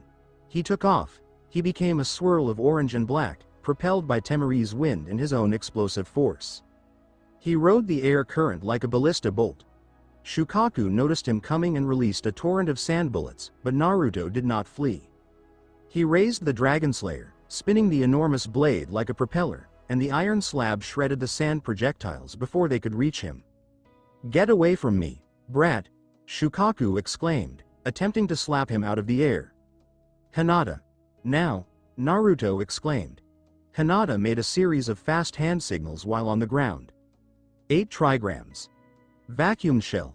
A rush of compressed chakra struck the Shukaku's impending palm, deflecting it just enough, by a fraction of an inch, to allow Naruto through. He was present. The demon's huge, sand-stitched visage was just inches away. Gaara sat peacefully in the center of the forehead, surrounded by devastation. Naruto let the fox's orange energy dissipate, focusing instead on the cold, heavy weight of iron in his spirit. He did not want to murder the youngster, he wanted to end the dream. He clutched the Dragon Slayer with both hands, the muscles in his arms straining from the strain. Struggler's wake-up call. He did not use the edge. He struck the flat of the 200-pound blade into Gaara's face with as much force as a falling star. Silence of the fallen. The impact was not a sound, but a shockwave. The vast sand body of the Shukaku solidified. The demon's star-patterned eyes flashed before shattering. Gaara's eyes popped open. The connection was broken. Without Jinchuriki's sleep, the demon had no corporeal anchor. With a final, echoing wail of frustration, the Shukaku crumbled. Hundreds of thousands of tons of sand crumbled at the same time, pouring like a heavy beige rain on the forest floor. Naruto and Gaara plummeted through the air, crashing into the soft, shifting sands underneath. Naruto hit the sand and remained still. He lay on his back, looking up at the smoke-filled sky. The orange chakra was gone. The purple armor was gone. He was only a boy in a ripped black robe, his body a map of pain. A few yards away, Gaara lay trembling. The sand shield that normally shielded him was gone, leaving him defenseless and raw. He gazed at Naruto, breathing in frantic gasps. Why? Gaara muttered, tears finally cutting through the filth on his face. You're like me. You know the hate. You know the cold. Why would you fight for them? For a village that wants you dead? Naruto turned his head slowly, each movement an act of malice. I don't fight for the village, Gaara. I fight for the things that make the struggle worth it. He looked to the tree line, where Hinata and Tamari were rushing towards them. The hate is easy, Naruto muttered, his voice a ghostly rasp. It's a fire that keeps you warm but burns you to ash. Finding the iron to stay human, that's the real fight. The shadow over the leaf. By the time the sun began to drop, the invasion had ended. The Sound and Sand armies were in full retreat, with their leadership broken. However, there was no victory parade. Tamari and Kankuro stood behind Gaara, who appeared little and broken for the first time in his life. Tamari gazed at Naruto, who was supported by Hinata. There was an unsaid agreement between them now, a relationship formed in the shadow of a monster. We're leaving, Tamari murmured softly. But this isn't over, Naruto. The sand. We were lied to. We'll settle the score with the snake. Just make sure he stays awake, Naruto said, looking at Gaara. As the sand siblings disappeared into the forest, Naruto felt a cold hand on his shoulder. He turned to face Kakashi. Naruto noticed the Jonin's sadness in his ripped mask and tear-filled eyes. It was the face of someone who had lost his commander. The Hokage? Naruto inquired. Kakashi did not speak. He merely looked to the heart of the village, where the purple barrier had finally fallen. Hiruzen Sarutobi had died. He had given his life to seal Orochimaru's arms, but the price was the heart of the hamlet. The third Hokage had vanished, and with him, the fragile piece that had held Konoha together. Naruto stood in the middle of the devastated forest, with the Dragon Slayer leaning on his shoulder. He did not cry. He had witnessed kings fall and empires disintegrate in his previous life. He knew that after the old lion died, the hyenas would come out to play. He felt Hinata's hand slipping into his. It was modest, cozy, and authentic. "It's going to get worse, isn't it?" she asked. "Yes," Naruto replied, gazing at the black smoke rising from the hamlet. "The eclipse is over, but the night is just beginning." He held her hand, and for the first time, the struggler felt less alone in the dark. The village of Konoha no longer smelled like flowers or spring. It smelled like damp ash, cold stone, and the lingering metallic flavor of the barrier that had claimed the third Hokage. The morning black of the villagers' costumes made the streets appear as a slow-moving river of ink. Naruto stood on the edge of the roof of his apartment building, where he had resided for years. He did not dress in mourning garments. He donned his torn black cloak, and the Dragon Slayer was strapped to his back, the weight of the iron providing a comfortable, familiar anchor against the village's shifting winds. Hinata stood beside him, silent. She wore a plain black kimono, but her hands were covered in the thick, combat-ready bandages Naruto had shown her to use. She was not looking at the funeral procession below. She was glancing at Naruto's neck. The phantom brand, which existed solely between Naruto's soul and the world of demons, was weeping. A small trail of dark fluid, not blood or ink, slid down into his collar. "They're close," Naruto muttered. "The ones who killed the Hokage." Hinata inquired, her Byakugan activated instinctively. "No," Naruto said, placing his hand to the hilt of his blade. "Something worse. The snake was a scavenger. These are hunters. They smell like the void. They smell like the god hand." At Konoha's main gates, the air was hazy with heat. Two individuals strolled through the dust, their large straw hats, Sandogasa, casting long, triangular shadows. Their long black cloaks were embellished with stylized red clouds that appeared to pulse like beating hearts. One had a big, coiled item on his back, a blade that pulsed with ravenous hunger. The other walked with a serenity that suggested the world around him was nothing more than an illusion that he had accepted.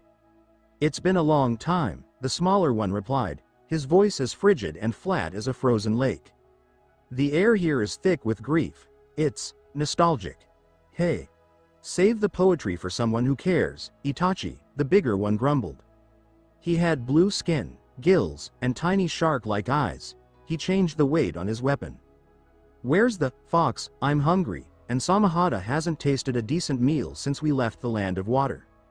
"He will find us," Itachi Uchiha said, his gaze narrowing. "He is no longer the boy the files described. There's a weight in the air. A gravity that shouldn't belong to a Jinchuriki." The tea shop. Iron and Shark Naruto did not wait for them to locate him. He met them in the village center, at a tiny tea shop next to the canal. He sat at a table, the Dragon Slayer leaning against the wood, the sheer weight of the weapon making the floors moan. Hinata sat across from him, her hands flat on the table, her chakra balanced. The two Akatsuki members paused 10 feet apart. The normally busy roadway had become unusually quiet. Even the birds had ceased singing. "Well," Kisame Hoshigaki smiled, displaying rows of sharp teeth. "You certainly don't look like a failure. You look like a man who's been waiting for a funeral." Naruto did not glance up from his tea. "You're trespassing. This village has enough corpses to bury without adding 2 more. Kisame laughed with a rough, bubbling sound. "I like him, Itachi." Can I keep his legs? Samahata likes the way they look. Itachi moved forward, his straw hat tilting back to display the Sharingan. The crimson orbs whirled in pursuit of Naruto's chakra flow, but he came across something that made him halt. Naruto's chakra was a churning black and red abyss, not a stream. It was as if he was peering into the maw of a creature that had devoured the sun. Naruto Uzumaki, Itachi explained, you will come with us. The organization has a use for your passenger. The fox isn't a passenger, Naruto declared, finally rising up. He snatched the Dragon Slayer. The iron clearing the leather sheath sounded like a scream. He's the engine, and I'm the one who decides where we drive. Kisame yelled, hey, enough talk. He swung the wrapped blade, Samahata, in a huge horizontal arc. Naruto didn't utilize any jutsu. He did not employ any substitutions. He raised the Dragon Slayer. Crack. The impact of the two huge weapons created a shockwave that smashed the windows of every building along the street. The tea shop crumbled into splinters. Kisami's eyes expanded. Samahata, a living weapon that ate chakra, screamed in agony. What? What is this? Kisame muttered, his muscles bulging as he attempted to push through. Samahata can't eat your chakra. It's like trying to drink liquid lead. It's not chakra, Naruto snarled, his eyes becoming a dreary, lightless gray. It's spite. And you can't digest it. With a roar of effort, Naruto shoved Kisame back, the Dragon Slayer's sheer weight forcing the monster of the mist to skid 50 feet across the stone tiles. The eye of the eclipse Itachi did not waste time. As Kisame recovered, the Uchiha's gaze shifted. The three Tomo Sharingan bled into the Mangekyo. You are strong, but strength is irrelevant in the face of truth, Itachi said quietly. Tsukuyomi. The world went red. Naruto found himself tied to a crucifix in a black and white environment. Itachi stood before him with a katana, and the sky was filled with a crimson moon. Here, I am God, Itachi declared. Time, mass, and space are mine to control. For the next 72 hours, I will, Itachi paused. The crucifix to which Naruto was pinned began to fracture. The black and white world started bleeding. From the shadows beneath Naruto's feet a gigantic, snarling beast of darkness emerged. Its eyes were the same crimson as Itachi's, but they were filled with a primordial, unfiltered madness. Naruto did not shout. He gazed at Itachi, and for the first time, the Uchiha felt a chill of actual fear. You think this is hell? Naruto exclaimed, his voice booming throughout the nothingness. I've lived in a hell where the sky was made of eyes and my friends were meat for the gods. Your little play palace is a vacation compared to the eclipse. The beast of darkness lunged. Tsukuyomi, a unbreakable illusion, broke like glass. Itachi staggered back into the real world, blood seeping from his left eye. He gasped and clutched his face. He had attempted to enter the psyche of a guy who had already been hollowed down by the worst that the universe could offer. Itachi, Kisame said, rushing to his partner's side. What happened? Did the brat break it? We need to leave, Itachi gasped.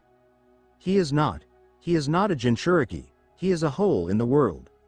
Final stand of the chapter. Naruto stood in the center of the street, Dragon Slayer on his shoulder. The black markings on the cursed seal attempted to flare up, but the purple berserker aura just crushed them, absorbing the seal's energy as fuel.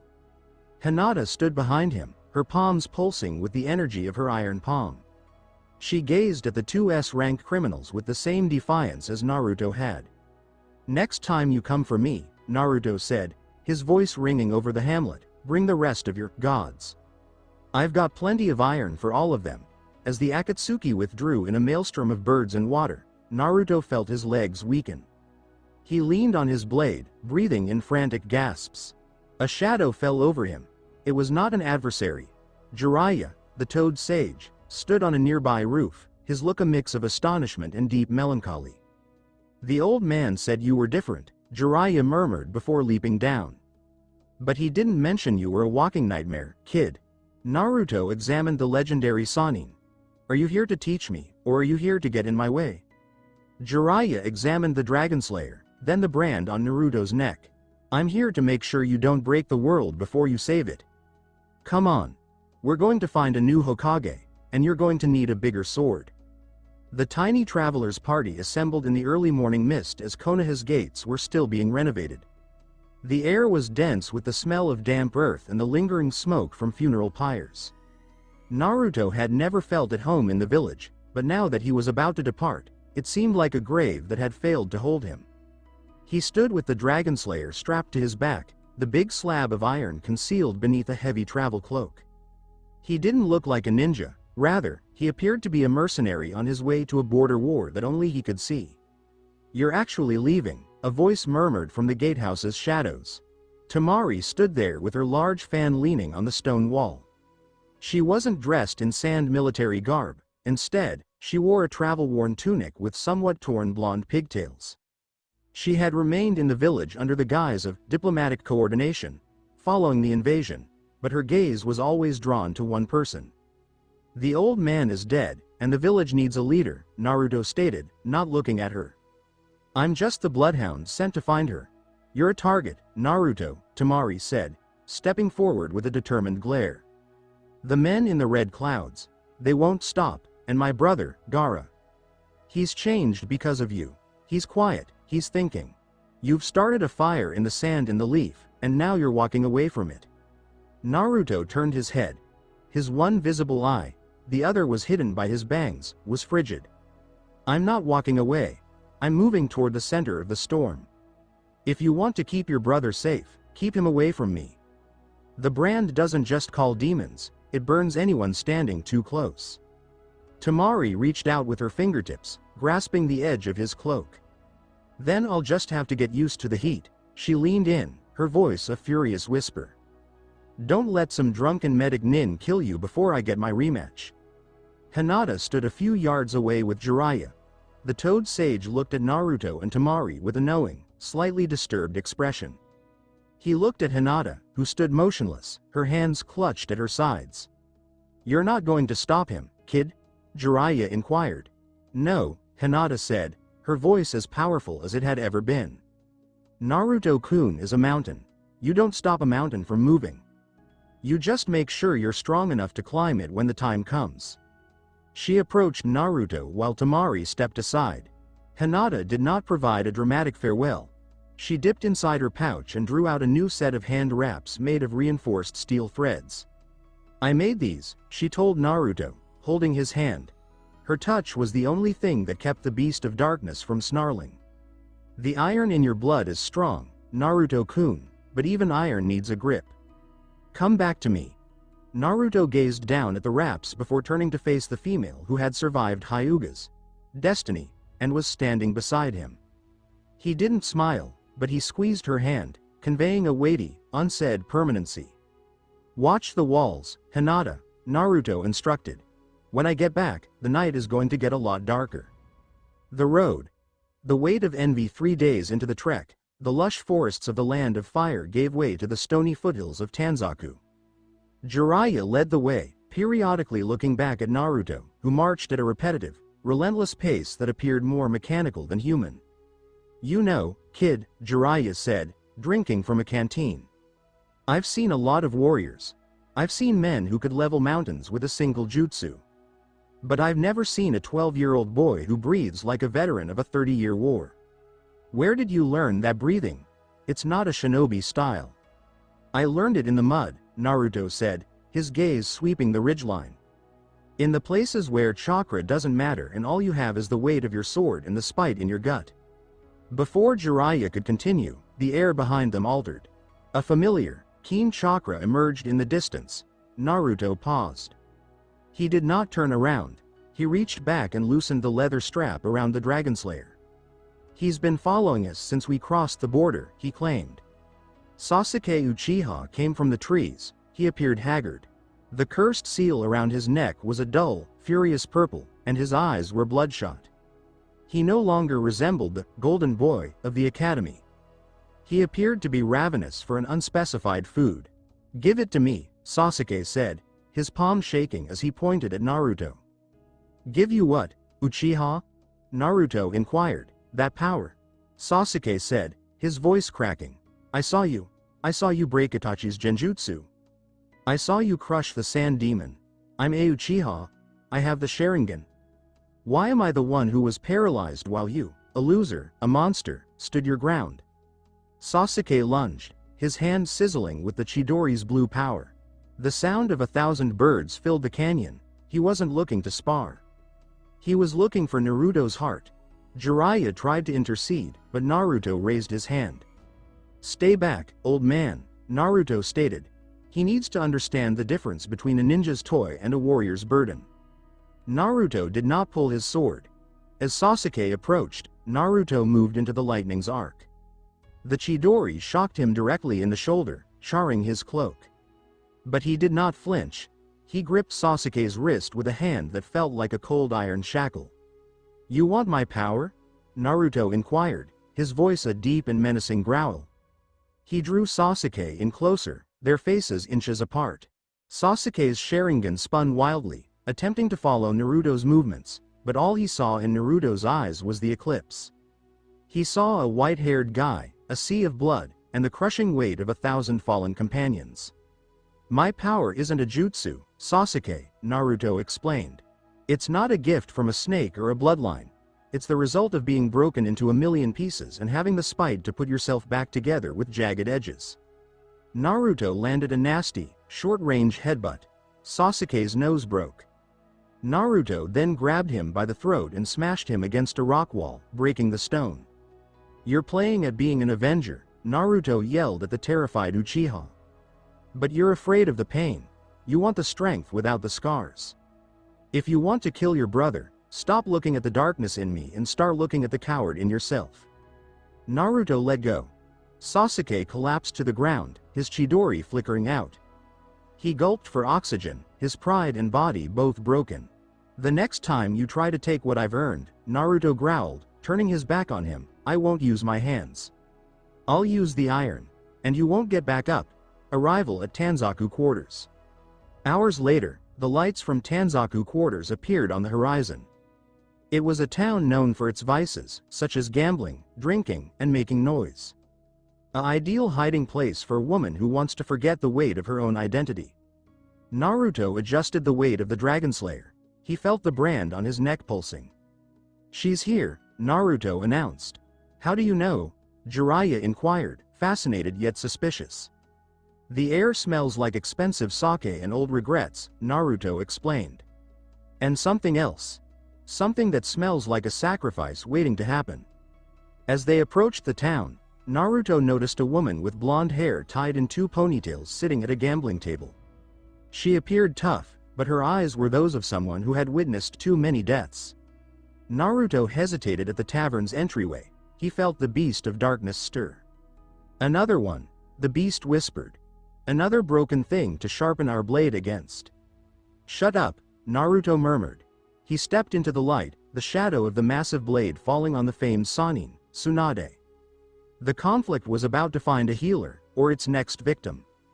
The interior of the Short Luck Tavern was filled with cheap tobacco smoke and the foul stink of spilled shochu. It was a place where desperate men gathered to lose what little they had left, and where Tsunade, the famed slug Sannin, came to drown the memories of those she had failed to rescue. Naruto did not hesitate. He pushed through the swinging doors, the Dragon Slayer's heavy iron point hitting the floorboards with a harsh, rhythmic clack clack clack. The room's buzz went down suddenly. Gamblers turned to see a boy in a tattered black cloak wielding a weapon that defied physics. Kid, this ain't no place for, the bartender began, but then paused when Naruto stared at him. Naruto's eyes were like 2 flints, icy and flashing with a concealed fire. He proceeded past the bar and paused squarely in front of the table, where a woman with a diamond mark on her forehead was scowling at a pile of losing dice. Tsunade Senju, Naruto explained. His voice was flat and unpleasant, cutting through the tavern's muggy air. Tsunade did not look up. She took a long, leisurely drink from her cup, her hands steady but her eyes red. Whatever you're selling, I'm not buying. If it's a mission, I'm retired. If it's a debt, I'm broke. I'm not here for your money, Naruto explained. He reached back and unslung the Dragon Slayer, smashing it on the floor beside him. The tavern shook. A half-full sake bottle on the table tipped over. I'm here for a Hokage. Tsunade eventually looked up. She examined the youngster, noting the scars on his arms, how his fingers were permanently curled as if grasping a hilt, and the black, weeping mark on his neck. Her eyes narrowed. Jiraiya, I know you're hiding in the shadows. Come out and explain why you've brought a corpse into my tavern. Jiraiya went in the door, raising his hands in a conciliatory gesture. He's not a corpse, Tsunade. He's just persistent. This is Naruto Uzumaki. Uzumaki? Tsunade rose up, her stature suddenly towering above her seated posture. She moved around the table, her attention fixed on Naruto's face. The brat of the fourth? Minato was a man of grace and speed. This thing you've brought me smells like iron and rot. Konoha is falling apart, Jiraiya stated, his tone becoming serious. Sarutobi is dead. The village needs a symbol, it needs you. Tsunade laughed with a dry, bitter sound. A symbol? For a village built on the bodies of its own people? Only a fool plays at being Hokage. It's a loser's game, Jiraiya. Dan, Nawaki. They all bet their lives on that title, and they all lost. Being Hokage is for people who don't understand that the house always wins. Naruto stepped forward. He didn't utilize any jutsu. He stretched out and grabbed the dice Tsunade was using. He crushed them in his palm, converting the ivory into fine dust that fell to the floor. You call it a game, Naruto retorted. You call life a bet. That's because you've never had to struggle. You've had the luxury of giving up. Tsunade's cheeks reddened with horrifying wrath. You little brat. You know nothing of sacrifice. I know that the people you lost didn't die for a bet, Naruto retorted, his voice rising, vibrating with the might of the beast of darkness that is within him. They died fighting. They died struggling against a fate that wanted them gone. By sitting here and drinking yourself into a grave, you're the one making their deaths meaningless. You're the one who's making it a loss. Tsunade moved so quickly that the air crackled. She delivered a flick of her finger to Naruto's forehead, a maneuver she frequently employed to humiliate opponents. But Naruto did not fly back. He'd anticipated the move. He braced his neck, his muscles hardening into iron and his chakra serving as a foundation. The force of her attack created a shockwave that blew the rear of the tavern out, but Naruto stayed upright, his feet buried 3 inches deep in the floor planks. His forehead was bleeding, but his gaze never left her. Is that all? Naruto inquired. I've been hit by demons that could level cities. A finger from a coward doesn't hurt.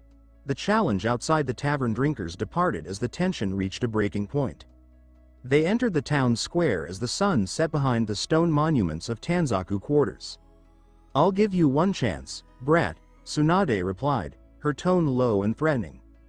She started to untie her jacket. If you can survive 1 minute against me, I'll listen to Jiraiya's proposal. But if you fail, I'll break that heap of iron on your back and send you back to Konoha in a box. 10 seconds, Naruto said, hoisting the Dragon Slayer. I don't need a minute to show you what a real warrior looks like. Tsunade lunged. She was an expert at medical ninjutsu, able to channel chakra into her limbs to generate immense physical strength. Every strike she landed broke the earth, leaving craters that resembled meteor impacts. Naruto did not attempt to trade blows.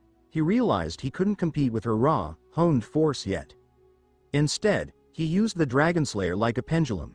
He spun the enormous blade around her, creating a vacuum that pushed her off balance.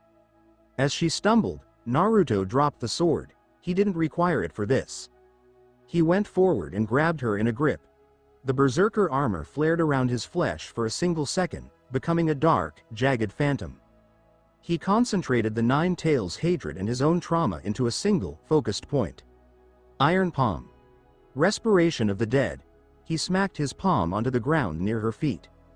The vibration flowed through rather than up. The stone beneath Tsunade liquefied, trapping her legs. Before she could punch her way out, Naruto appeared, his hand hovering an inch from her throat. He wasn't carrying a kunai, but a fragment of the dice he had crushed before. The house doesn't always win, Tsunade, Naruto said quietly. Sometimes, someone comes along who's too stubborn to die. And they tear the house down. Tsunade looked at the boy.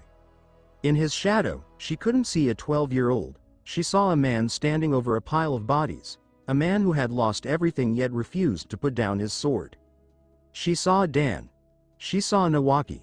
Most importantly, she witnessed the struggle that she had been attempting to avoid for the past 2 decades.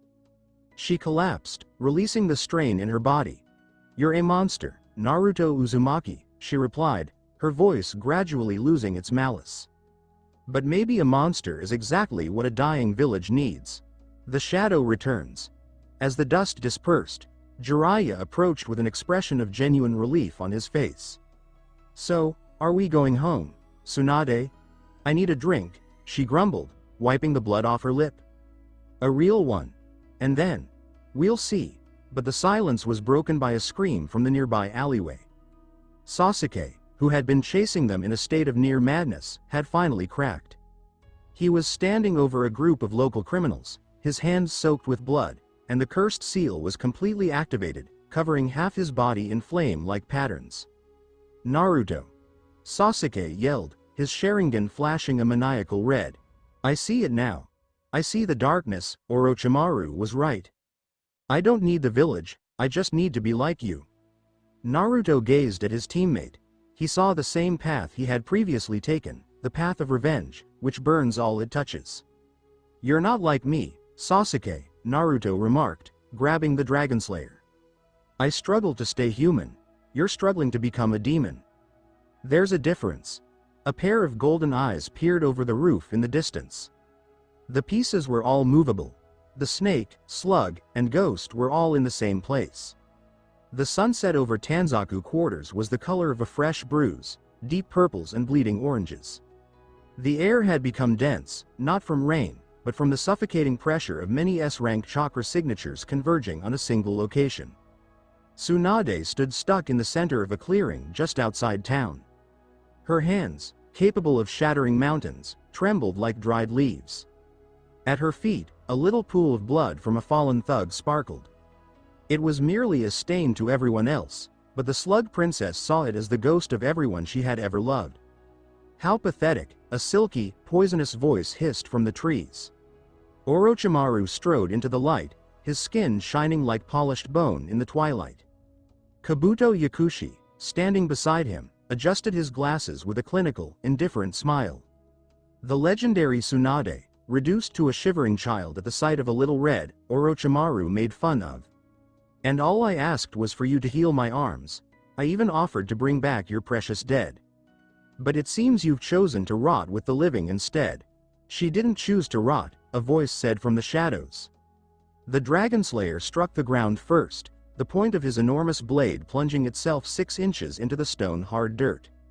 Naruto went forward, his black cloak ragged and his gaze locked on the Sannin. "She's just tired of vultures like you picking at her scars," Naruto told him. Uchiha's interference before Orochimaru could answer, a howl of pure anger echoed through the clearing. "Naruto!" Sasuke Uchiha fell from the canopy, half of his body covered in the cursed seal's black, flame-like marks. His eyes widened as the Sharingan spun so fast it resembled a solid ring of scarlet. He did not gaze at Orochimaru, his lord and tempter. He saw just Naruto. You're just a mistake," Sasuke exclaimed, the Chidori erupting in his hand with the sound of a dying choir. "Why do you get the strength? Why do you get to stand tall while I crawl in the dirt? I'll kill you. I'll take everything." Sasuke lunged at Naruto, his speed double under the seal's evil influence. Naruto did not even pull his sword. He seized Sasuke's wrist in midair, the lightning from the Chidori searing the leather of his gloves. Naruto grunted and whirled, utilizing Sasuke's momentum to knock him face first into the soil. "Get out of the way, Sasuke," Naruto growled, his voice lowering into a scary, mechanical tone. "The adults are talking. If you stay here, you're just going to be collateral." "Collateral?" Sasuke yelled, forcing himself up, his face twisted in a look of unnatural envy. "Kabuto," Orochimaru muttered, ignoring Uchiha's outburst. "Deal with the boy. I want to see if that struggler's soul can handle the bite of a scalpel." Surgeon versus Butcher. Kabuto did not hesitate. He moved with an elegance that was fully dedicated to efficiency. His hands gleamed with the soft blue light of chakra scalpels, a method used to cut muscles and nerves without breaking the skin. Naruto lifted the Dragon Slayer. He did not swing it wildly. He used the flat of the blade as a giant shield, deflecting Kabuto's precision attacks. Every time the scalpel's blue light hit the iron, the metal hummed with a deep, dissonant tone. "You're interesting, Naruto," Kabuto replied, sliding beneath the horizontal split. "Your anatomy. It's wrong. Your muscles are too dense, and your nervous system is firing at a rate that should have caused a stroke weeks ago." "What are you?" "I'm the guy who's going to turn your hands into paste," Naruto said. Naruto swung the sword vertically, creating a vacuum that drew Kabuto into the attack. Kabuto made a last-second substitute, emerging behind Naruto and slamming a chakra-enhanced strike into the boy's kidney. Naruto coughed up blood. The entire globe tilted. The cursed seal on his neck began to pulsate in time with his heartbeat. "Give in," the beast of darkness whispered. "Scalpels are for the living. You are a tool for death. Become the armor. Become the iron." Naruto felt the purple, jagged aura of the berserker armor seeping from his pores. It had not yet formed the whole headgear, but his forearms and shins were abruptly coated in spectral, shadow iron plates. He swirled around, his movements becoming impossibly fast, jerky, like a puppet being pushed by steel wires. He didn't punch Kabuto. Instead, he delivered a powerful backhand. Kabuto raised his arms to block, but the impact was overwhelming. The sound of his radius and ulna snapping resonated throughout the clearing. Kabuto was thrown skipping over the ground like a stone in water. Orochimaru's eyes expanded. That energy, it's not the Nine Tails. It's something older. Something hollow. Orochimaru leapt at the incapacitated Tsunade, his neck lengthening and the Kusanagi blade falling from his mouth. He desired the heart of the medic Nin. Naruto did not have time to run. He made a hand sign he had never used before, one inspired by the fox's ancestral memories and the struggler's spite. Summoning. Iron Maiden of the Eclipse. Instead of a toad or a snake, a series of gigantic, corroded iron pillars rose from the earth near Tsunade. They didn't merely block the Kusanagi, they held the blade in a vice-like grip. Naruto landed in front of the pillars, his cloak burning away as the dark purple chakra became stronger. The wolf helm of the armor eventually slammed shut over his face, the crimson eye slits flashing with a murderous brightness. "You don't touch her," the armored Naruto yelled. The sound was not human. The sound was that of a grinding quarry.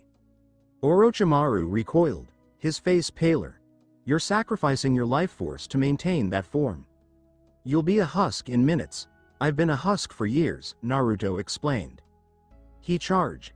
The Dragon Slayer was no longer a blade, but rather a swirl of black iron and purple lightning. He did not fight like a ninja. He did not utilize any strategies. He was a cyclone of unbridled violence. He carved through the ground, the trees, and the very air. Orochimaru was compelled to mount a desperate defense, employing every snake clone and substitute in his arsenal. However, the armor did not worry about illusions. It detected the intent to injure. In the midst of the chaos, Tsunade looked up. Through her blur of terror and blood, she spotted the lad who had challenged her from behind. He was shrouded in gloom and appeared more like a demon than the man she was supposed to be scared of. But he stood in front of her. He was taking the hits intended for her. "Naruto," she whispered. She noticed a trickle of blood drip from the seam of his armor. It struck the ground near her hand. Tsunade refused to look away for the first time in 20 years. She leaned out to touch the blood. It was hot, it was real. It was the blood of someone who chose to suffer rather than having to. The trauma did not disappear, but it was overshadowed by another emotion: rage. The Sannin awakens. Tsunade stood up. The diamond on her brow, the strength of 100 seal, began to shine with a dazzling, blinding brilliance. The black lines on her face resembled a crown rather than a curse. "Orochimaru," she continued, her voice carrying the authority of the Senju clan. "You've made a mistake. You tried to break the one thing in this world that's already been forged in fire." She strolled past the armored Naruto. She placed one hand on his shoulder. The Slug Princess's calm, Vast chakra flooded into Naruto's berserker armor, stabilizing his heart and pushing the beast of darkness back into its cage. The armor faded, leaving Naruto gasping for oxygen and leaning on his sword. "Rest now, little struggler," Tsunade instructed, her gaze set on Orochimaru. "The Hokage is here." Tsunade lunged. One punch. The clearing did not simply quake. The entire mountain range appeared to groan. Orochimaru was sent flying kilometers away, his body practically disintegrating and regenerating in midair as he escaped into the night, trailed by Kabuto in a cloud of dust. The aftermath, the hush that followed, was crushing. Sasuke was asleep in a crater, his cursed seal had burned out. Jiraiya arrived a moment later, breathless and wide-eyed, seeing the wreckage. Tsunade turned to Naruto. She didn't resemble a gambler anymore. She resembled a queen. "I'll take the job," she replied. "But on one condition." Naruto looked up and wiped the blood from his chin. "What?" "I'm going to find a way to break that armor off your soul," she told me. "And until then, you're my personal guard. I'm not letting the village's only struggler die on my watch." Naruto examined the Dragon Slayer. He felt its weight. He felt the phantom brand around his neck. He stared at Jiraiya and then at Tsunade. "Fine," Naruto responded. "But I don't wear a uniform. It gets in the way of the blood." As the gang began their lengthy journey back to Konoha, Naruto looked to the horizon. He could feel it. The world was shifting. The Akatsuki were moving. The snake was hiding. And somewhere in the sand, a girl with a massive fan was waiting for him. The struggle wasn't over. It was only getting started. To be continued. Thank you for taking the time to listen to this video. I'm thrilled you watched the video. If you enjoyed it, be sure to like and subscribe for even more exciting content coming your way soon.